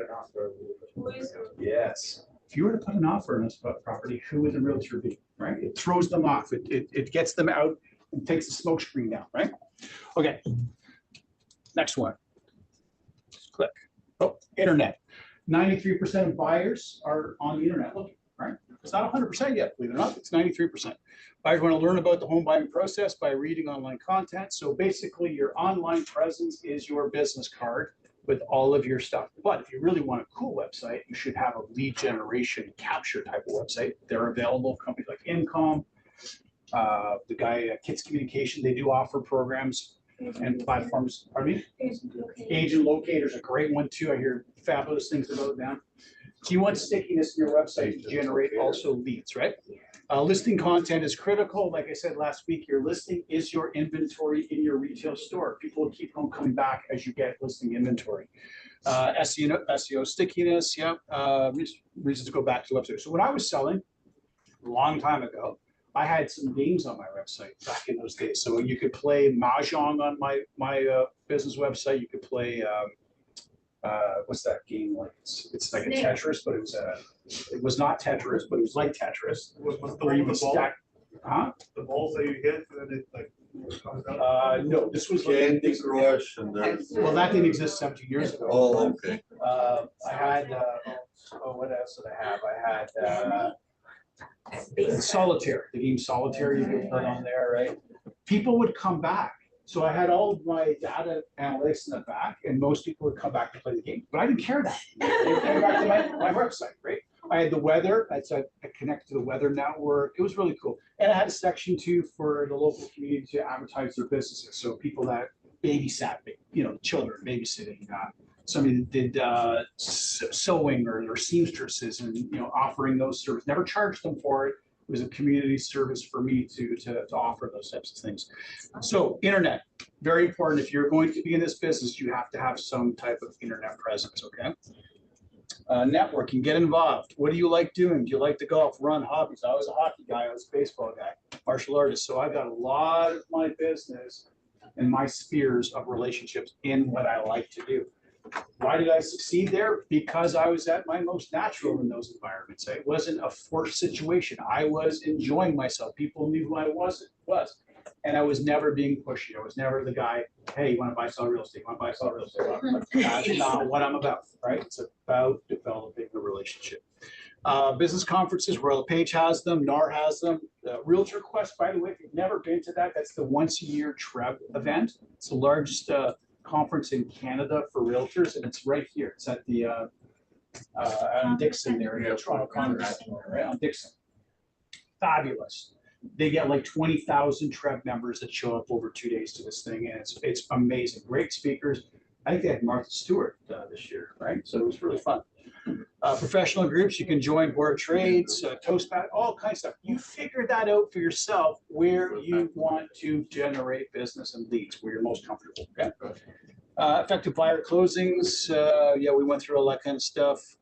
The sharp close, I told you, the alternative close, I taught you that stuff. So if you want to fill all that out, just go back to the video and write it all down. So I gotta hammer through this. Why is it important? Okay, we did that. CETO coming to office, it's imperative, it's a great mistake, no problem. We did that. Traditional, okay, traditional advertising. Who was I talking to yesterday that asked me about traditional advertising? No, not in this class, somebody else. Trust me, I talk to dozens and dozens of people a day. It's hard to keep up. So one of our realtors has gone out and sent out 2,000 flyers. Okay, beautiful flyer. I looked at it. And the question was, what's wrong with my flyer? I said, there's absolutely nothing wrong with your flyer. It's perfect. Actually, it was great. Well designed, well printed, and that person sent out 2,000. So they had them printed and they had them delivered by Canada Post. And I'm thinking, what Canada Post is how much now? 12 cents per flyer, something like that. Crazy, right? And how many calls or responses did she get?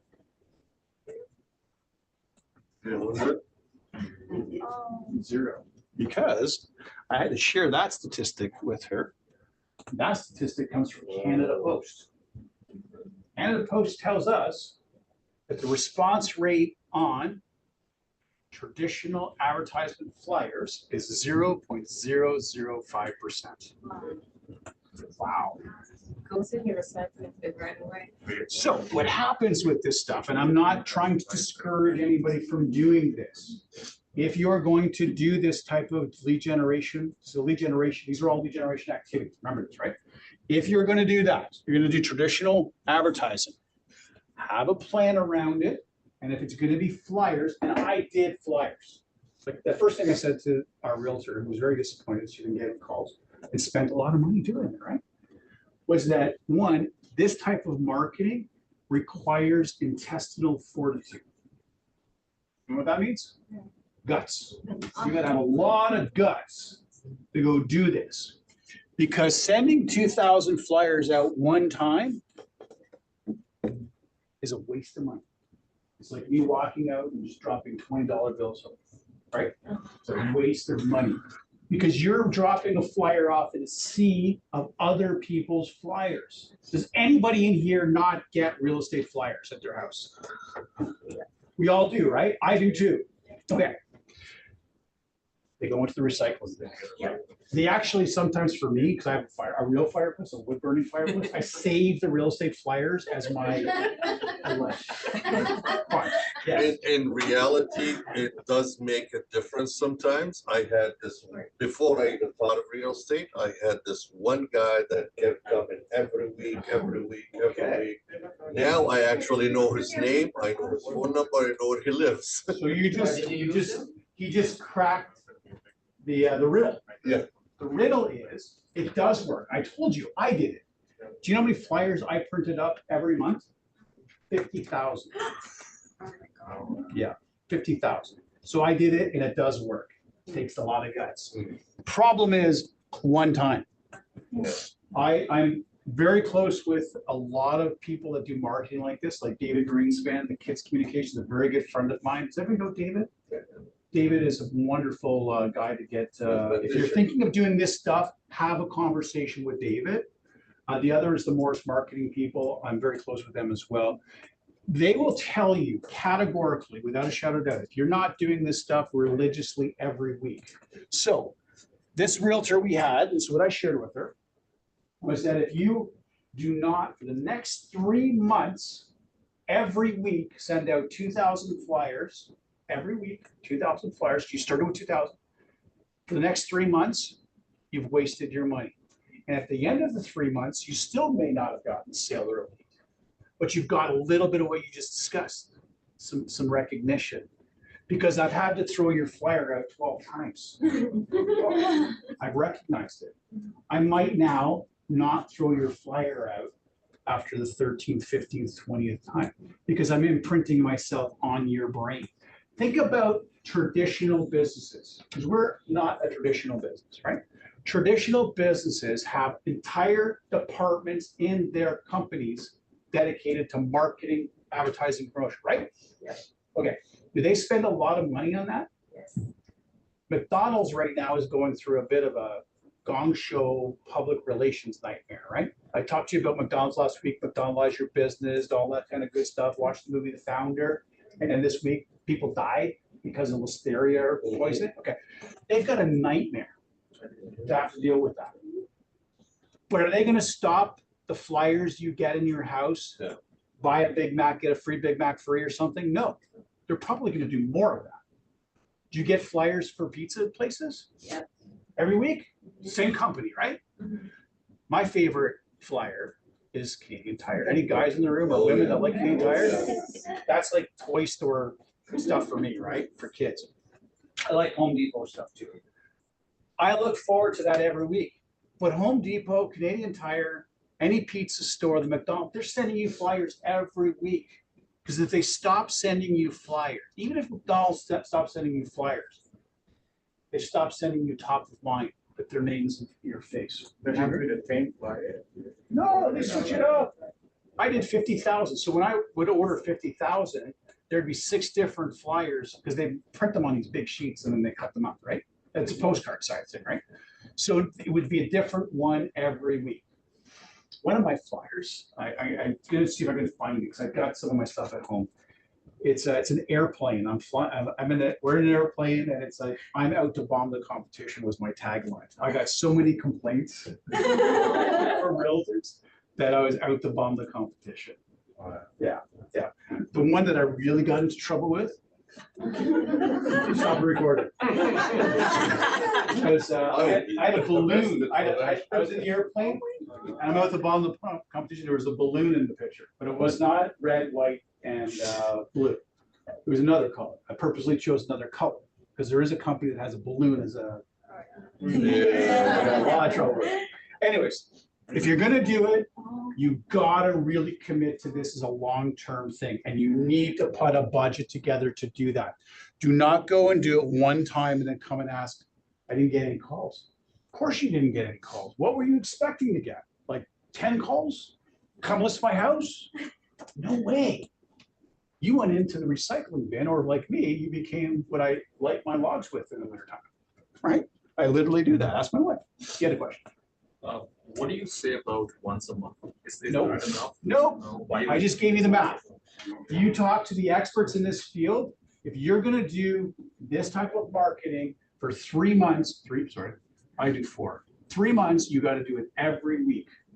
A different flyer. That's farming, right? This is called geographic farming. This is And what, then you need to follow up too, not just send flyers. Yep. so this response rate gets multiplied massively if you start door knocking in the area, if you start hosting events in the area, if you start doing open houses in the area. So if you pick the farm area and you see a signature listing, you may want to reach out to the agent and say, hey, look, Stan, I do a lot of flyering. This is my farm area. Would it be possible if I could do an open house? Remember last week I said one of your lead generation sources, channels, should be realtors in our own brokerage. Okay? Or put in something useful like a fridge magnet. That's a one-time thing, but. You know how many saving. houses, you know how many houses I listed where there's like 5 or 6 realtors magnets on there and calendars. All kinds. Make yours different. If you're not following up, if you're not staying in Yeah, touch, that's true. it's just a waste of your money. Yeah. I actually had houses I listed where they gave them milk, like, you know, bags of milk, plastic. Oh, yeah, What do you call jugs. The jug things. Yeah, realtors put their names on these jugs and people were using them and they listed their house with me. Loved it. Okay, qualifying buyers. What's their motivation? We talked about that. Are they working with another realtor? What's the other question I asked? If you were to put an offer in the house, what agent would you use? Yeah, okay. What are their needs and wants? We talked all about that. I did describe this. You do not want to be a taxi cab service or an Uber driver because you do not have a meter running to get paid. And you're not, you know, tapping a credit card to get paid. It's costing you. Motivation, what is the reason for buying? Are they currently homeowners or renters? Determine they're researching the market. Researching the market is fantastic, fun. There's no problem with that. We do not want to negatively think of them as being researchers. Invest your time in prospects that want to be are in a financial position to purchase. Classify them in the categories that I taught you last week: A pluses, A, B, C's, and D's. There's another category that I break that down to. It's an A, B, C, D category, but this is in time. So 0 to 30 days they're going to buy, or 0 to 60 days would be an A kind of client. B would be something that's like 90 days to 120. C is 120 to 365, and a D is, yeah, get rid of them. Get rid of them, because they want to buy Casa Loma for 1927 prices. Yeah. Ever do Casa Loma before? Yeah, that's what they want. They're never going to get it. And if that was available, by the way, if Casa Loma was available today at today's price, you think I'm going to tell you about it? I'm going to go buy it. Like, let's be honest. Why would you go and give away a once in a lifetime buying opportunity? You don't have enough money, you need my money Okay, too. well, right. But you should be investors in real estate yourselves. This is a business we're in, right? Now, I wouldn't buy Casa Loma, but condos, I like condos. I don't have to cut grass for tenants. I don't have to, you know, shovel snow. I don't have to worry about lots of things, right? Rentals are crazy. Yeah. Working with a realtor, trusted stuff.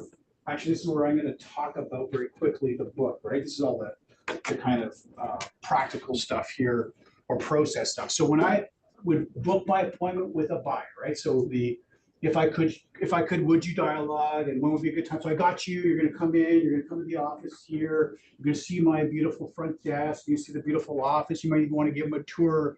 Why? Because they'll never see an office like this anywhere else in real estate in the GTA. Would you agree with that? Bring them in and show them where you're working. We're not working in some strip mall, the back beside the big garbage bin, okay? Like we're in a very professional spot. Get them to come in. And when you get them to come in, they're gonna have, can they see the stuff? Just share off real quick. Maybe zoom up on this stuff, right? So Matt did send you the older stuff. I refined this stuff. I was here actually fixing it up last night. I'll get you to scan this one here, Matt. You can send it out to people. But I always had an agenda. Home ownership meeting agenda. Home ownership meeting agenda. They get this. By the way, they get this booklet. When I sold, I gave them a copy of this. Some people are going to say, well, why would you give them all this stuff? Why? Because you're going to be my A+A clients. And I can't get them to be my A+A+ clients unless they get to know me, love me, and trust me. So we trust, right?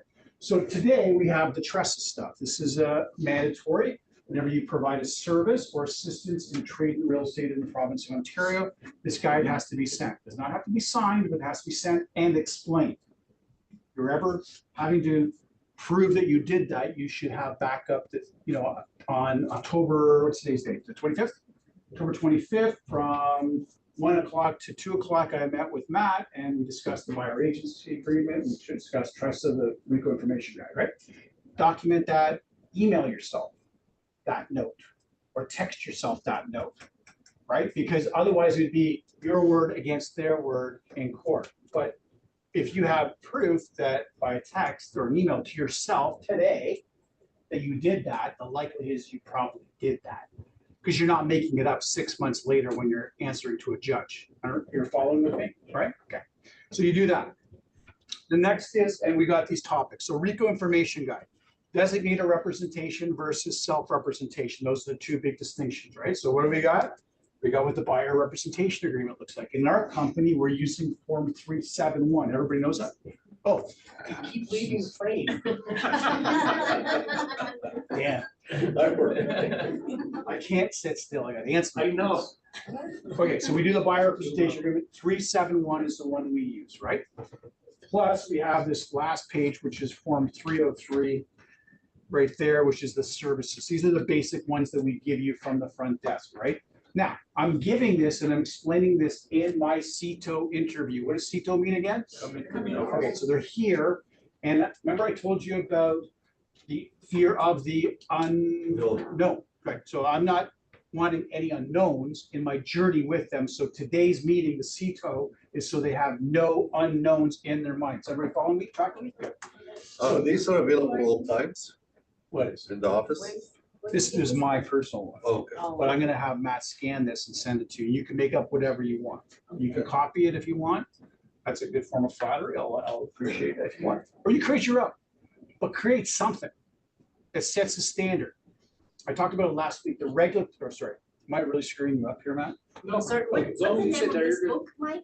This is my book. There's no. Can we get one? Build your own and hand it out to I'm customers, selling them right? at a discount this week, $50. You get it all free. Matt will scan it and send it to you, if you can today, if not Monday or Tuesday, okay? So so that's now taking care of the RICO guide, the regulatory side of that, the buyer agency agreement, the services we're gonna run. Next is this thing called what? Agreement of purchase. Form what? 100. Okay, so part of your CETO, you're gonna create your own dialogue and conversation with it, right? Maybe similar to what I would have done, maybe completely different.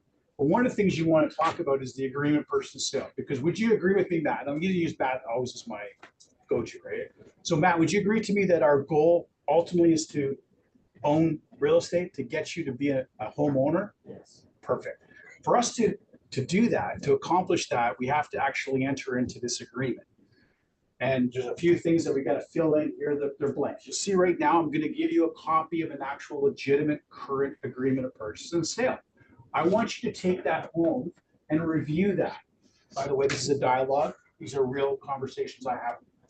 Again, fear of the, I don't want them to worry about this the day they find a dream house, and I have to now sit down and hit them with that. You're not a crook if you're using stuff like that. Right. This is all the thinking stuff. I want that out of the way. The feeling stuff is when they want to buy, right? So this is all the thinking stuff. Get it out of the way. Okay. So we go through this, and right now it's a blank one. So I don't know who to sell it. Oh, sorry, I'm doing it again. This is very difficult for you. You have no idea. We're gonna fill in the blanks. We don't know who the seller is. You're gonna be the buyer. We don't know what the address is, the legal stuff. We don't know the purchase price, deposit, blah, blah, blah, blah, blah. We're gonna fill in the blanks. That make sense? Perfect. Okay. We got the agreement here. Da, da, da, da. And I've even included for you just a generic boilerplate, Mrs. Buyer, some of the options of conditions and statements we can have. I want you to understand what these mean. I will go through what condition of finance means, what a condition of building inspection means. Okay, so I'm going to explain that to them there. I do not want to be dealing with that when they find the dream home 2 weeks from now, a month from now.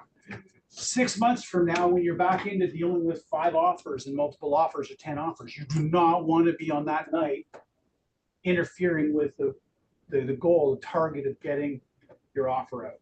Okay, make sense? Yes. I presume you show them this in person. Yes. At the buyer's presentation. Yes. But then if they say, oh, I'm not ready, sort of, in 6 months' time, in 1 year's time, you still try to find a way to meet with them in their house, I guess, and then. These are for buyers, right? For buyers, you still go to their Oh, house. yeah, they become, like, if they become part of my pipeline, they go into my A+, A, B, C. If they're Ds, then they're gone, right? If So they're- if they say, I'm gonna buy in 1 year's time, you still try to meet with them? Oh, yeah, 100%. Follow up every month with them. Class like that. Yeah. But you. If their follow up timelines, with I want them to start thinking right now, like start thinking about, because in their mind, it might be 1 year, but after listening to what's happening in the marketplace And what I see is what's going to happen, if you wait 6 months or a year, you're gonna be competing with other buyers that are going to forgot enter the about you. marketplace with sellers that have taken their properties off the market. Why have they taken it off the market? Because the interest rates came down and they've got more disposable income in their pocketbook. So there's gonna be less inventory, more buyers. What does that mean for you as a buyer? It'd be harder to find something, right? So I'll bring you in now. And if your decision is to wait 6 months or a year, no problem. I'm your partner in this. We're gonna be partners. We're part of the same team. What's that? How do you get an appointment? You say, but let's go for 1 week, like it's not obligation. Well, that was the if I could, would you, that's booking your appointment. If I could show you how I could, blah, blah, blah, would you be interested? If I could, so if it's a year, if I could show you how to set up a plan to purchase a property within that year you're looking for, would you be interested in hearing more about that? Remember, see, if I could, and you fill in the blanks, would you fill in the blanks? Okay, so that's that. The next stuff, well, we got, oh yeah, I was gonna do it. We got financing stuff, right? So this is just a generic printout from the government of Canada about what you have to do to get a mortgage, right? This is closing costs. Unfortunately, I do not have my Excel file for this anymore, but this is something I used to use in my business, which broke down the costing. You know, what's this gonna cost me as far as my land transfer tax, my dealers and stuff like that, right? So this was that kind of thing. You can create your own, right? You don't even have to have it in Excel. You can just print it out, fill in the blanks. That was that one. This is the hiring a lawyer. Do we need lawyers too, right? So I'm at the start of our relationship, building the team that needs to be assembled for the buyer. Me at the middle of it. I'm in the core. I'm gonna need a lender. That lender could be already your lender. That's fine. Who is that lender? What's their name? What's their number? So I can reach out to them so we can get on the same page. Does that make sense? They may have their own lawyer. So this guy or girl. Great. Who is that? We're on the same team. Let me reach out to them. What's another one? Let's see if I'm all right here. Yeah. What's the next one? What's another team member on your team? Home inspector? Yeah. Home inspector. Let's talk about all the stuff today, not 2 weeks from now, not a month from now. Home inspector. Do you have one? No. Okay. Here's 3 names for you to reach out to. I hear they do good work. I have a relationship with all 3 that have done business with me. My clients are happy. If you want testimonials, here's some testimonials, what they say about the building inspector, right? So again, fear of the gone, right? Next one is, what do I do? Because we all are the same. This is just a snapshot I took last night of the login page of what? What's that? Trev. What's that one? Realtor.ca. Is there a difference between what information you get here versus what you get there? Yeah. This you can get broker full information. This one here is what we see as the client information. So clients, believe it or not, don't know everything. They think that what they see here is what you get to see. Most realtors will not share that difference with them. I always did. And it was like, oh, really? I thought it was all the same information. No, it's not. I get more data. So explain to them why it's important to align with you, because you will provide them with the most up-to-date current information. By the way, at Trev, uploading's better now, but it used to be once a day. So I could get information today at 1 o'clock and you wouldn't see it till tomorrow at 1 a.m. Right? It's different. It's different, right? It's different now. But you want to distinguish what you're looking at and what they're looking at. Very important. Okay. Sorry. Now you don't even have to refer them to your product. You take them on Realm and they go to Realm. They can do all that stuff. But again, now, what value are you bringing if you're just like, yeah, it's gonna put you in here? You should share your commission with me. That's what I think. Oh, and Realm, I mean, you can take the pitch, them up with them, and then they You're doing nothing then for you me. can pitch with them stuff. You're doing nothing for me. I'm being sarcastic, right? I'm not being sarcastic. You're doing what every other realtor is doing. What I'm trying to impress upon you is that you want to be different, right? So this is a way for you. Yes, you can set them up on the set it and forget it search. That's what they call it. Set it and forget it. Or you can reach out to them. You said a good thing earlier today, Taraj. You got you on Realm for them, and you're correlating and collecting all the data and then reaching out with them with it.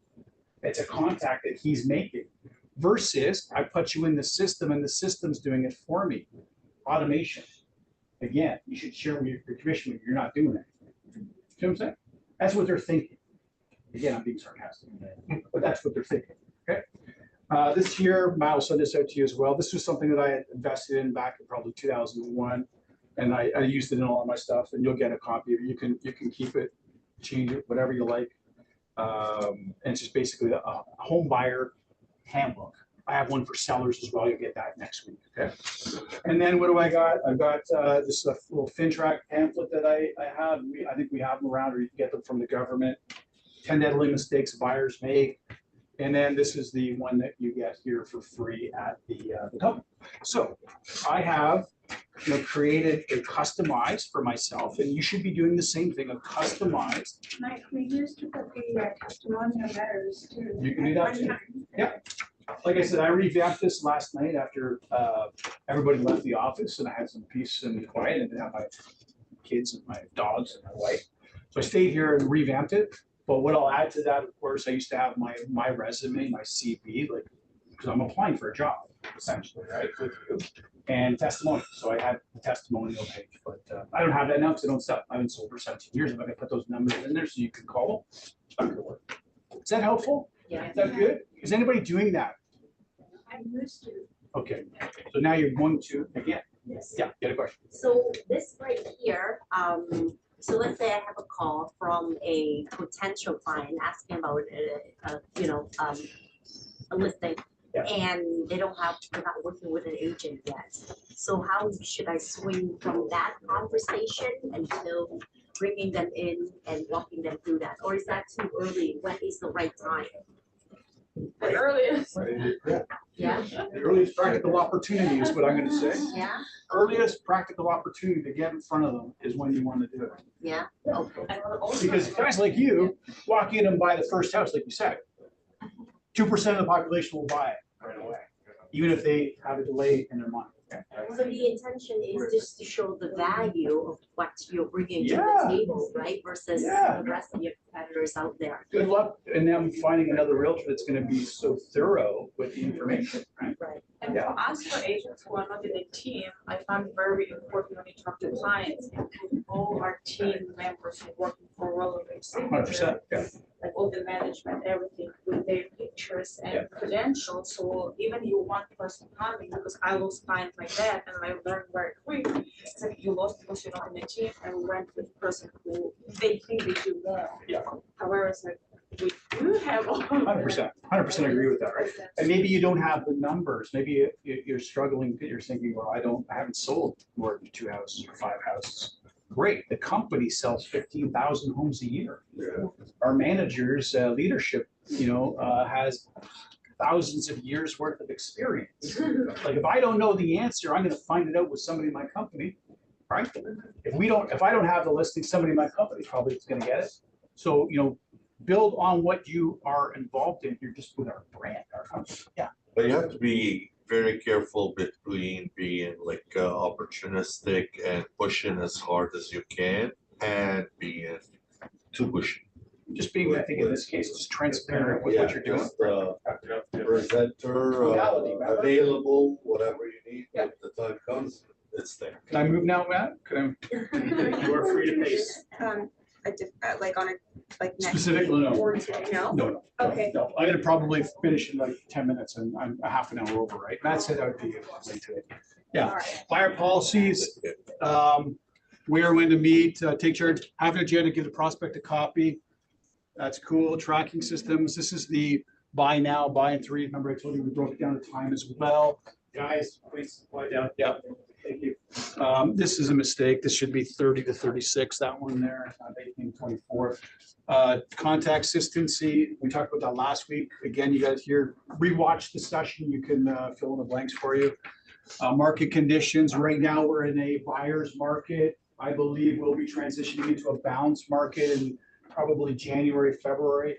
And that market should sustain itself for the spring market, a balanced type of market. Because if it gets out of control to a seller's market, Bank Canada will come back in and raise the rates. We don't want that.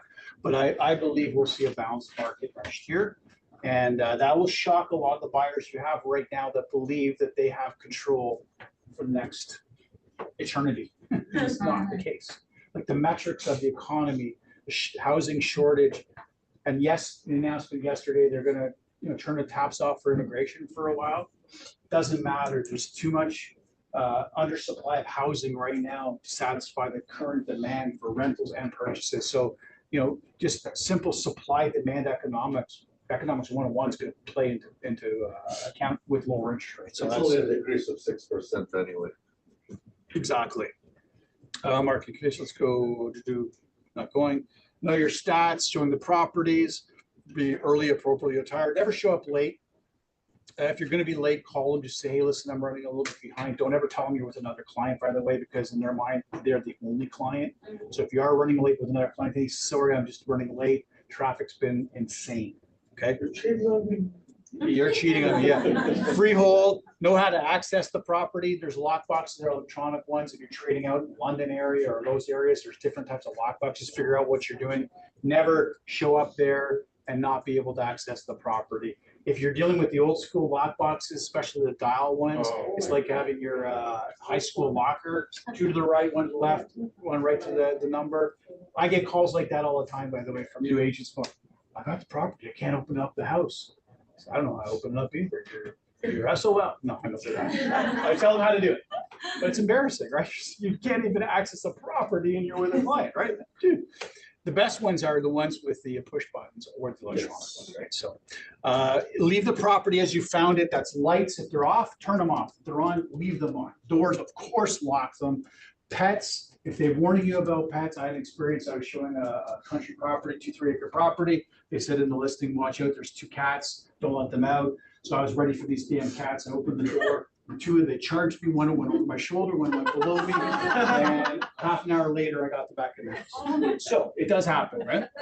Never, never, never, never, never give out the lockbox code To anybody. anybody. If you've read the RICO bulletin that they put out, you will be prosecuted criminally. Yes. Okay? Your fine is something different. That's going to be a $10,000 to $20,000 fine. But you're going to have the police showing up for allowing somebody to access it's trespassing. They're not licensed nor insured to access the property. Do not, under any circumstances, give a lockbox code out to anybody. Okay, yes. In Alberta, they have this thing that they tried to implement, I'm sure you remember, the Supra. Yes, we have that out in London. That's why I was referring to London. So they have electronic lock boxes. It's through, Super is one of the providers, but the other is a Central Lock. Central Lock. So you can't give the lock box Correct. to anybody because you have an app on your phone. Read the RICO bulletin they published less than a year ago about lock boxes. Yeah. So you go into RICO's website, go RICO bulletins, just Google that, and you'll get their list of bulletins. Read the lockbox one. Even if you have like an agent before you or after you, what I do, like, it's like, oh, you agent, yes, okay, you know Put it the back in the code, lock. yeah, I close. Do it, not so- hand it, no. Yeah. RICO's bulletin, believe it or not, has a reference about other jurisdictions that have these electronic lock boxes, because what happens is the code resets every time. They should bring it But up. they make a statement in there saying that their recommendation for realtors is to change the codes every 72 hours or 3 days. That's in their bulletin. Very few people know that. Some of them are attached to the belt. Yeah. The camera, the belt. Exactly. Yeah, Yeah. it just. Oh, listen, I get to see this stuff when complaints are happening. I'm one of the guys, me and Chris and Jeff, that look at this stuff, and we've seen lots of Ring video stuff or whatever they call it. Like, I get to see a lot of this stuff. Do not let your clients use the restrooms of these properties. Like, if they have to really go to the washroom, take them to a Tim's or something, please. Do not, yes. Get them from Zoom wants to know if they come into the property and all the lights are on, should they leave them on Yes, when they leave leave? it as you entered it. Yes. Do not use, I had to deal with a RICO complaint where kids use the backyard as a restroom. That is not cool. That's not good. You know, the argument was it was fertilizer. No, it's not fertilizer. Okay, not good. Do not do it, okay? Remember that story, right? Yeah. There's a fine involved in that one. And of course, it had to be taken. Condominiums, how do you access a condominium? Well, there could be a concierge where you get the keys from, or there could be, if you've ever been to showing condos, like 50 bloody lock boxes. So you're gonna go, it's a nightmare, right? Yeah. No, if you're showing a condo too, and you've never been there, go and preview it or inspect it first. You can do those. Why? Because you want to know where the amenities and the parking is, because they're buying it based upon lifestyle. That's your amenities of your pool, weight room, courts, squash courts, and parking, right? They may be elderly, they may want to be right by the elevator, not like the other side of the building for their parking. So go and look at that stuff. When I was selling one time, I was in a condo, coming down the elevator, and it was two buildings united by the common elements, the pool, all stuff, right? And so this other realtor who I knew very well, still know him, big ego, right? He's bragging, blah, blah, blah, stuff, and telling about this great pool. And by the way, I lived in this condo too. So this was my actual, right, at the time, in my 20s, when I lived there. And he burst out in front of me and my client, cuts us off when the elevator door opens, and rushes out, turns left. Come on, let's go look at the pool. Let's go look at the weight room. It's amazing. There's a squash court, racquetball court. It's phenomenal stuff. And his client's like, oh yeah, they're all excited, right? And I said to my client, we're just gonna have to wait here for a second because that idiot's going into the parking lot for underground parking, which he doesn't have a fob for, and he's not gonna be able to get back in. So instead of, helping hil client, I'll open the door. So I did. I waited, pounded the door, I opened it up, and you know what he said? They must have changed where the facilities were. Yeah, that's right. They did that. So Please pretend you know. know what you're showing in a condo. Know where you gotta park. Know what procedure you need to do. By the way, you should keep always, and I do too. I keep this thing here. I keep a paper copy of my license in my wallet. Now, I don't show, right?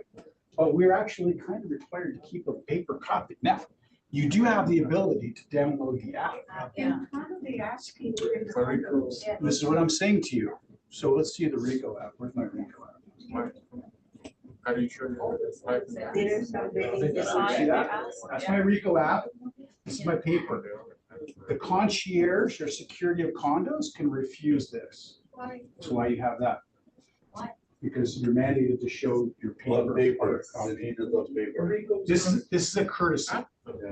Courtesy. It does happen. Very rarely does it happen. So print out a copy, cut it, put it in your purse, put it in your wallet. Always keep a paper copy. Just public service announcement for my. Electronic certificates are not necessarily. You can print it off. Go into my web, Rico, and you can print a copy of your license. I just use the trimming thing out there to trim it, right? Okay, condos, that's good. Safety. Yeah, never meet a person at a vacant property. That's what happened sadly to the lady that was murdered, right? Yeah. Do not do that. After showing, you always want to make sure that, you have kind of follow-up procedure with them. Always leave the meeting appointment with something to follow up with them. I'm going to get back to you. Hey, we looked at that property. Looked like that could have been a grow house, actually. I kind of noticed the concrete here was a different color, and looks like the water main here got, maybe it was a grow up. I'll look into that for you. I'll get back to you. So it's a reason to get back to them, okay? Buyer consultation. Yes, this is it's a standardized kind of sheet for you to use or not use, your choice. Keep going here, keep going. Okay, this one here, I really like using this thing. This is my buyer client feedback form. So if I'm going out showing properties and I'm showing 4 or 5 properties or even one, they're getting like, we have, I don't know how to, more like little folders, our folder, right? It's a little folder. So I'm going to hand them a folder with the listings we're going to see. Okay. And I'm going to have this buyer client feedback form on. So when we're showing the property after they show it, I'll already have the property address in 18 ABC. What did you like about the property? What did you least like? And then we're basing it on a scale of 1 to 10 on the price, condition, location, terms, right? I want their assessment of what they just saw, because it's going to help me narrow down what I'm looking for with them. Okay, make sense? Right after? Like, No, because you're giving them. So we're going out looking at houses right now. Here's your folder with what we're gonna see. And as we, finish the showing, I'm gonna have you fill those things out. Yeah. By the way, early in my career, I always had people in my car. About 6 years in, 5 years in, I had people not in my car. And there's a really funny story about that, but I'm under time constraints, so I can't tell you. It's a bad story. Mike was bad. I had a brand new car. Oh, car wash? And, this couple and a kid, he was hungry, wanted the Big Macs, we went to McDonald's, I was like, let's go in and eat, oh, let's just eat in the car, and so the kid was in the backseat, this was my brand new BMW, we went to the Big Mac. My car still had that new smell car, right, like I'm not gonna tell the other part of the story, yeah. If you come to my office, I'll tell you the other part of the story, which is really funny, okay? These are just scripts that you can use. I'm not going to go through any of them. I think we did a lot of good scripting today anyways. Home buying process chart, making an offer, blah, blah, blah. I wanted to go through this legal thing before we finish. Guys, we're almost done. Quiet down, please. This is very, very important. What happens when a deposit's not delivered? So you're representing your buyer and you do an offer tonight. Okay, your buyer wakes up tomorrow. What could your buyer wake up having tomorrow? Buyer remorse. Right. So in your agreements of purchase and sale, Form 100 for the deposit section, there's 3 options. Everybody knows that, right? Herewith, what does that mean? I've got a check in my hand. As otherwise described, what does that mean? I'm going to this one first. What does that mean? In Schedule 1, it shows Right, so in Schedule A, you said buyer agrees to provide deposit within 5 business days of acceptance or a specific date, 3 days from now, whatever. It's just very specific. What does upon acceptance mean? 24 hours. 24 hours. Yep. If I sold the house on Christmas Day, when do I have to bring the deposit in? Boxing Day. Boxing Day. There is no statutory holidays. There is no weekends. It's 24 hours. It's 24 hours. Okay. The default in all your offer programs is upon acceptance. That's what's going to put out there unless you alter it. So let's say you're not altering it and your buyer wakes up with buyer's remorse the next day and says, well, Mike, I thought about it. I'm not feeling it. I know you talk about feeling, but I'm not feeling it anymore. In fact, I'm feeling that I hate it. I'm just not going to bring my deposit. What do you do? What do you do now as the buyer's realtor? You will put yourself in a breach of contract. Yeah. And what does that cause? Potential legal problems. Potential. Because once the seller, once you've breached the term, the time, so let's say we accept it tonight at 8 p.m. I've got upon acceptance, when does my deposit have to be at the brokerage? Like by 7:59 p.m. the next day. If at 8 o'clock, 8:01, it's not there, we're in breach. What can the seller do? They can't, right? The seller can sue, or the seller can just say, okay, on to the next one. It's the seller's choice. It's in the seller's hands 100%. The seller does not need a mutual release. The seller can go put it back on the market, right? Once you breach the terms. I remember going through a situation like that twice. No mutual release. Sandy used to be so big. And even the brokers wouldn't go against him. So I had to wait forever, he wouldn't release. No. So once you've reached a term of the agreement, all of those terms, because in your agreement of purchase and sale, it's clause number 20 on the APS. What does clause number 20 say? Time is of the essence. But if the deposit is not delivered within 24 hours of an acceptance, then it still will be null and void and that's it. So. And there's no deposit return because there is no deposit, but they breached the term, so it becomes null and void. The buyer has now made an arbitrary decision to interfere with the contract. They agreed to deliver the deposit. They accepted. So he has to deliver the output. They've agreed to do that. They've chosen not to because they have buyer's remorse. We're just using it as one example, right? Or maybe their mom and dad, called them and said, "Are you crazy? What are you buying $1 million property for? You're nuts." And then they changed their mind. It doesn't change the fact that they agreed to that. Now, they might have conditions. Does it change that it's conditional on financing or conditional on inspection? Does that change that they can still do that? No, that's. It's completely separate. In fact, it actually helps the seller in a lawsuit because that's them not operating in good faith. They didn't even attempt to get financing. They didn't even attempt to get a building inspection, right? They did not deliver the deposit. It's null and void. The seller is free to carry on however they choose. And I'm going to show you a legal document that I put together based upon communications with a number of lawyers, number of litigation real estate lawyers here in Ontario that we put this little thing together. And here it is, 4 points of law. This is what, so yes, you can go to the market. No, you do not need a mutual release. The seller can choose to do whatever they want to do at this stage, right? So an agreement's not brought in. It was signed under seal, thereby eliminating the need for consideration, which is the deposit. In actual fact, consideration is a promise to transfer title for the promise to pay the purchase price. That's actually the consideration, not the deposit, okay? This is case law to support it. It's a fundamental breach in the particular time of the essence of your contract. Honestly, if you want to be really good and better than everybody else, learn the pieces of paper you're having people sign. Read them. When's the last time you've actually read the contract? They do change every year, by the way. There's amendments, trusses change stuff. You should know this stuff, right? So that's one part of it. Refer to clause 20 of the APS.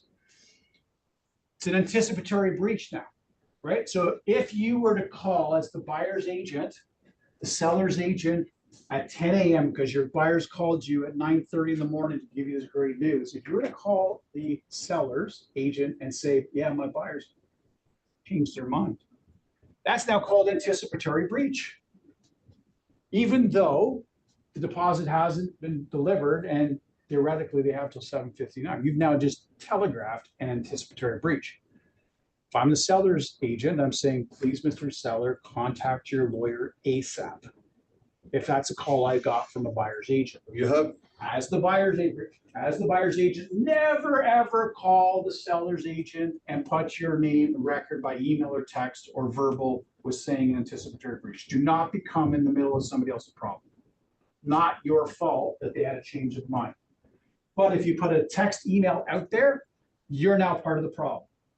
I'm asking you not to be part of the problem. Yes. because in reality, that you could still convince that buyer to submit that check before 8 p.m. Right. So resist the urge to call the seller's realtor if you're the buyer's side to tell them this great news. Because you want to give him this so he can get it back on the market. It's no. Call my Excel. Don't do that. You still have till 7:59 for somebody to talk sense into the buyer to say, here's the potential consequence, right? Because it's in the seller's hands. So that's anticipated breach. Deposit is liquidated damages. The seller, if they want to say, no, I'm not going to let you go. Whatever your deposit was, $50,000, they can go after you. They have to collect, of course, but they can go after you for that. And any other damages on top of that. So it's deposit. This is all in your book, by the way, so you can read this stuff. Deposit. Fees, yeah. What about the difference in the sale price? Maybe my person paid $950, now it's only selling for $875. Yep. $75,000. There's extra legal fees. There might be extra land transfer tax fees. There might, property tax fees, right? Yeah, no problem. It's my fault for going on again. That's what I am. I'm sorry. My apologies. Whatever those damages are, they get assessed over and top of the deposit. So, in most cases, no, the sellers do not go and pursue something, but believe it, I sit in the chair where I see the ones that do go after sellers. I got one in. We're on the good side. We're on the sell side. $420,000, 3 weeks was the judgment against the buyer. wow. How much? 420,000. And so I got the judgment and all that stuff in my office. Interest started being, the clock on interest started the day of the judgment. they didn't pay. The lawyer for our seller client is putting a writ of seizure on all the assets of this buyer. Oh, man. It could be, do not take this lightly. It's all backed up by court law, okay, and case law. Deposit duty to mitigate, the seller had to, in this case of the 420, they had to mitigate, which means they gotta go back to the market as soon as early as practical opportunity to get fair market. They can't sit around and wait 3 months. If you are held hostage for 3 months, the market could change, could go down. Seller can sue for more damages. No, he can't. You have the duty to mitigate it immediately, okay? Your homework. So we're now scared of living daylights every year, right? I put you Oh, in should've left. emotional stuff, right? This feeling, like, oh my gosh. Should've left. Listen, just do not treat the deposit thing as like carte blanche, like whatever, they don't. It can have some serious ramifications for you. And do not become part of the problem. If the buyer said they're not gonna deliver it, that's their decision. Do not agree with it, share with them the rules, and the law, that they should talk to a lawyer. By the way, document that, please, by text or email. Oh, hey, Matt, I think you should talk to your lawyer to understand the consequences of this. You've got this in your workbook. You can print out a copy of this if you like, send it to them, say, here's the consequences legally. Now you've done your job. If they continue down that path, that's their problem. Paper trail. Paper trail for yourself, right? Paper trail. And by the way, like I said, do not call the other agent trying to help them, get it back on the market a few hours before noon, because now you're part of the issue. Okay, so what do we got? Prepare, practice your own buyer presentation. That's the one there. If anybody wants to come and look at it in my office, let me know. I'll share it with you. Matt's going to scan it, get out the new one, determine what your systems are going to be. Work your plan. You got that plan. We heard some great stories when we first started a couple of hours ago, 3 hours ago. Most importantly, have fun with what you're doing. When I was coaching hockey players, and I sure that some made the NHL, even NHL athletes, when you see them being interviewed after the game, and then they're down, it's a grind. They're not having fun anymore. They're not happy because maybe they're losing, maybe whatever. But you can feel their experience versus the guy that's amazing. Or the Hollywood actress that just won the Academy Award. Like when they've succeeded, they're having fun, right? You can be that. If you're not having fun, I can guarantee you your prospects, your clients are feeling and picking up on that. They're reading you. They're feeling your energy. Is it a positive energy or is it a negative energy, right? All right, so that's my last slide, right? Yeah. Okay, last slide. So next week we're doing listing presentations. So we'll have a couple more dialogue stuff for listing presentations next week. I know I went off of the book, but I like doing that with you just to give you more practical stuff. So hopefully today was worthwhile. That your investment of 3 hours today was not 1 hour overtime.